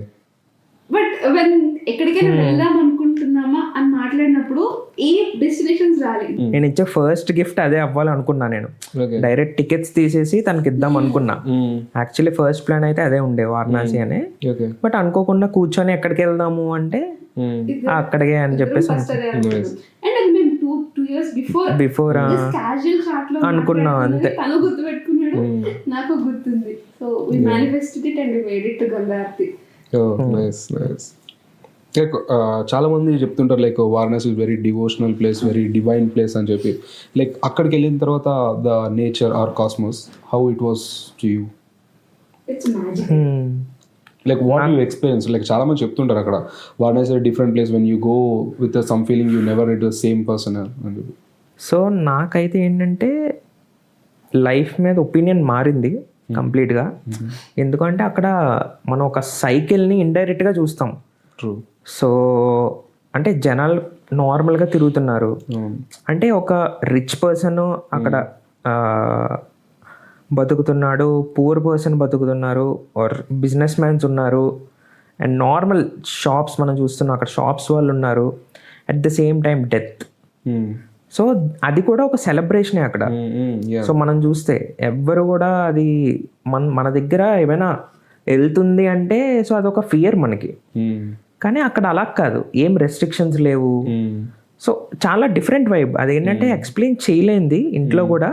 ఎందుకంటే మొన్న రీసెంట్గా ఒక టాపిక్ వస్తే ఏమైందంటే ఇంట్లో ఇలానే ఒక ఇన్సిడెంట్ అయితే మా మదర్ ఏమో మొత్తం గంగా వాటర్ అది చల్లాలి ఇల్లంతా. బట్ కూర్చొని మాట్లాడుకుంటే ఆ వాటర్లో ఏముంది యాక్చువల్లీ, ఆ కాల్చిన డెడ్ బాడీస్ అందులోనే వేస్తున్నారు, మనం ఆ వాటర్ని మళ్ళీ చేస్తున్నాం. So there is no point. అంటే ఇదే లైఫ్. సో అదేంటంటే మనకు మనం క్రియేట్ చేసుకుందే కానీ ఇదంతా ఒక ఇల్యూషన్, ఇదంతా వేస్ట్. మాకు అండ్ ఇదే కాదు, శివాలయంకి వెళ్ళాలన్నా చాలా రెస్ట్రిక్షన్స్ అంటారు. కానీ అక్కడికి వెళ్ళి ఘాట్లో మణికర్ణిక ఘాట్లో స్నానం చేసి మనం టెంపుల్కి దర్శనంకి వెళ్తాం. సో చాలా డిఫరెన్స్ ఉంటుంది లైఫ్లో అనేది. But Varanasi is not meant for Darshan, it city to be experienced అంతే. ట్రూ. లైఫ్ ని ఎక్స్పీరియన్స్ చేయాలి అన్న వాళ్ళే వారణాసి వెళ్ళాలి. శివుడి దగ్గరికి వెళ్దాం, స్పెషల్ దర్శనం చేసుకుందాం, ఇవన్నీ okay, one part of temple అంతే. But Varanasi is to experience the life. మనం లైఫ్ ని కొన్ని థింగ్స్ ని చూసే విధానం మారుతుంది. జస్ట్ అక్కడ ఒక 5 minutes కూర్చొని ఒక్క సెకండ్ లో ఏమవుతుందో తెలియని లైఫ్ కి మనం ఎంత స్ట్రెస్ అవుతాం. బట్ చివరికి చేరేది ఇక్కడే కదా. తను చెప్పినట్టే చుట్టూరా సెలబ్రేషన్స్ అవుతాయి, బట్ అక్కడ జరగాల్సింది జరుగుతుంది, అక్కడ ఏడ్వాల్సిన వాళ్ళు ఏడుస్తూ ఉంటారు. ఎందుకు అంత స్ట్రెస్ అవుతాం? మేబీ నాకు చాలా కోపం ఉండేది. నేను మారిన పర్సన్ అయితే అక్కడ నుంచే చాలా ఇప్పుడు 100% ఉండే కోపం మేబీ 20% వచ్చేసింది. బికాస్ మనిషినే కదా నేను కూడా. నాకు బాగా తగ్గిన క్వాలిటీ అయితే కోపం. వారణాసి వచ్చిన తర్వాత ఎందుకు అంత స్ట్రెస్ అవుతున్నా, ఎలా జరగాల్సింది అలానే లైఫ్ లో ఫ్లో లో పోతుంది అంతే. ఎక్కడ కూర్చున్నా అన్నారు మేము వేరే ఆ రోజు మేము చాలా ప్లెజెంట్ గా ఎక్స్పీరియన్స్ చేసాం. నేను అసలు యాక్చువల్లీ మీరు వస్తున్నారని నేను అక్కడ కూర్చున్నాను చాలాసేపు. తెలియదు మీరు అక్కడ వెయిట్ చేస్తున్నారని నాకు అర్థం చెప్పలేదు. మీరు వస్తున్నారని చెప్పేసి అనుకుంటున్నాను నేను. అక్కడ చాలా మంచి ప్లేస్ అనమాట. మనం మార్నింగ్ దిగి అక్కడ స్నానం చేసాం ఆ పైన.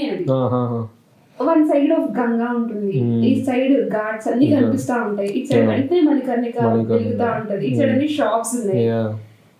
అండ్ ఆ రోజు వైబ్ ఇంకా బాగుంది. ఒక మంచిగా శివుడి పాటలు పెట్టారు. చాలా తెలియకుండా మేము చాలా మాట్లాడుకున్నాం లైఫ్ గురించి. ఏంటిది, మనం ఎక్కడున్నాము, ఏం చూస్తున్నాము, చాలా బాగుంది. ఇప్పుడు ఆ రోజు ఎప్పుడైతే నేను వీడియో చూసానో అది డిస్ట్రాక్ట్ చేసేసారని ఏడుపు వచ్చేసింది. బికాస్ నేను ఫస్ట్ టైం వారణాసి వెళ్ళినప్పుడు కూడా అక్కడే కూర్చున్నా. మా ఫ్యామిలీ అందరూ ఏదో పూజ చేస్తున్నారని చెప్పి వెళ్ళిపోయారు, నేను ఒక్కదాన్నే కూర్చున్నాను అక్కడ. కూర్చుని అప్పుడు నా సెల్ఫ్ రియలైజేషన్ అక్కడ స్టార్ట్ అయింది అనమాట. ఎప్పుడైతే మమ్మీ కోసం ఎక్కువ బాధపడుతున్నాను, జస్ట్ అప్పుడు 1 month కూడా కాలేదు కంప్లీట్ గా. తెలుసు డీప్ డౌన్ ఎవరైనా సరే కలవాల్సింది గంగలోనే. అది తెలిసి కూడా మనం లైఫ్ లో చాలా ఆశలు పెట్టుకుంటాం, ఇలా చేయాలి, ఇలా ఉండాలి, రేపేంటో తెలియని రోజుకి చాలా ప్లాన్ చేసుకుంటాం. బట్ తిరిగి తీసుకొచ్చి ఇక్కడే కలుస్తున్నాం. అలాంటి లైఫ్ ని ఎందుకు కాంప్లికేట్ చేసుకోవాలి? జస్ట్ అలా నేను చాలా మాట్లాడుకున్నాను. అట్లీస్ట్ 2 hours కూర్చున్నాను ఆ రోజు. అట్ ద సేమ్ టైం ఇద్దరం కూడా వెళ్ళాలా కూర్చున్నప్పుడు నేను కామ్ గా నేను మాట్లాడుకుంటున్నా. బట్ నేను ఆ రోజు కూర్చొని ఏమైతే మాట్లాడుకున్నానో సేమ్ మాటలు తను మాట్లాడాడు. ఇది కదా లైఫ్ అంటే. మేము ముందు కూడా ఒక థాట్లో ఉండేవాళ్ళం, అంటే ఇంత సేవ్ చేసేయాలి, ఇది కొనాలి, అది చేయాలి అన్న థాట్ ఫస్ట్ నుంచి లేదు. బట్ ఎంతో కొంత ఉండేది కూడా అక్కడికి వెళ్ళాక ఇంకా పోయిందనమాట. సేవింగ్స్ మీద స్ట్రెస్ చేయకూడదు, బతకడానికి మనీ ఉంటే చాలు. సో ఉన్నంతకాలం తిరగాలి, చూడాలి. మన ఇంట్లో అన్నప్పుడు కూడా అదే చెప్పాం మేము, అది ఇంత దాయాలి, ఇన్ని కోట్లు దాయాలి, మా పిల్లలకి ఇన్ని ఇల్లు ఇవ్వాలి, అన్ని ఇల్లు, అవి ఏం ముద్దు. ఉన్నది బతకడానికి ఎంజాయ్ చేయాలి, తిరగాలి, ఒక ప్లేసెస్ చూడాలి, కవర్ చేయాలి, అంతే. ఎవ్రీథింగ్ అంతే. అంత గోలగోలగా ఉన్నా చాలా ప్రశాంతంగా ఉంది అక్కడ మాత్రం ఆ రోజు. దట్స్ ఎ డివైన్ ప్లేస్ అనిపించింది నాకైతే. నాకు తిరుపతి తర్వాత కొంచెం ఎమోషనల్లీ అటాచ్ అయిపోయాను, ఎందుకో తెలియదు. మెయిన్ సూపర్స్టిషన్స్ అన్నిటిని బద్దలు కొట్టేట్టుంటది ఆ ప్లేస్. ట్రూ. అరే ఎందుకు నాకు చాలా ఇరిటేషన్ వస్తుంది, ఇది చేయొద్దు అది చేయొద్దు ఎందుకు అదే తను చెప్పిన సేమ్ పాయింట్. అక్కడ శవాన్ని దాటుకునే వెళ్తాం మనం. Yeah, అక్కడ శివుడితో సమానంగా చూస్తారు. ఇంకా అక్కడ వెళ్ళి దారిలో మనం నడుస్తుంటే ఇది చూసాం ఎన్ని మనం. చూసాం, చాలా చూసాం. అక్కడ టెంపుల్కి వెళ్ళాం, గంగా ఆరతి అన్ని అక్కడ జరుగుతున్నాయి. మీ లవ్ జర్నీకి మీరు పెట్టుకోవాలనుకుంటున్న పేరు?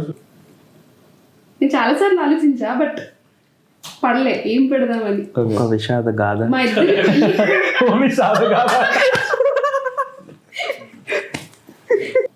This is the first podcast in our Tiger Talks Telugu. I hope you like it. See you soon with the next podcast. Thank you. Subscribe to Tiger talks Telugu. Subscribe to Tiger talks Telugu.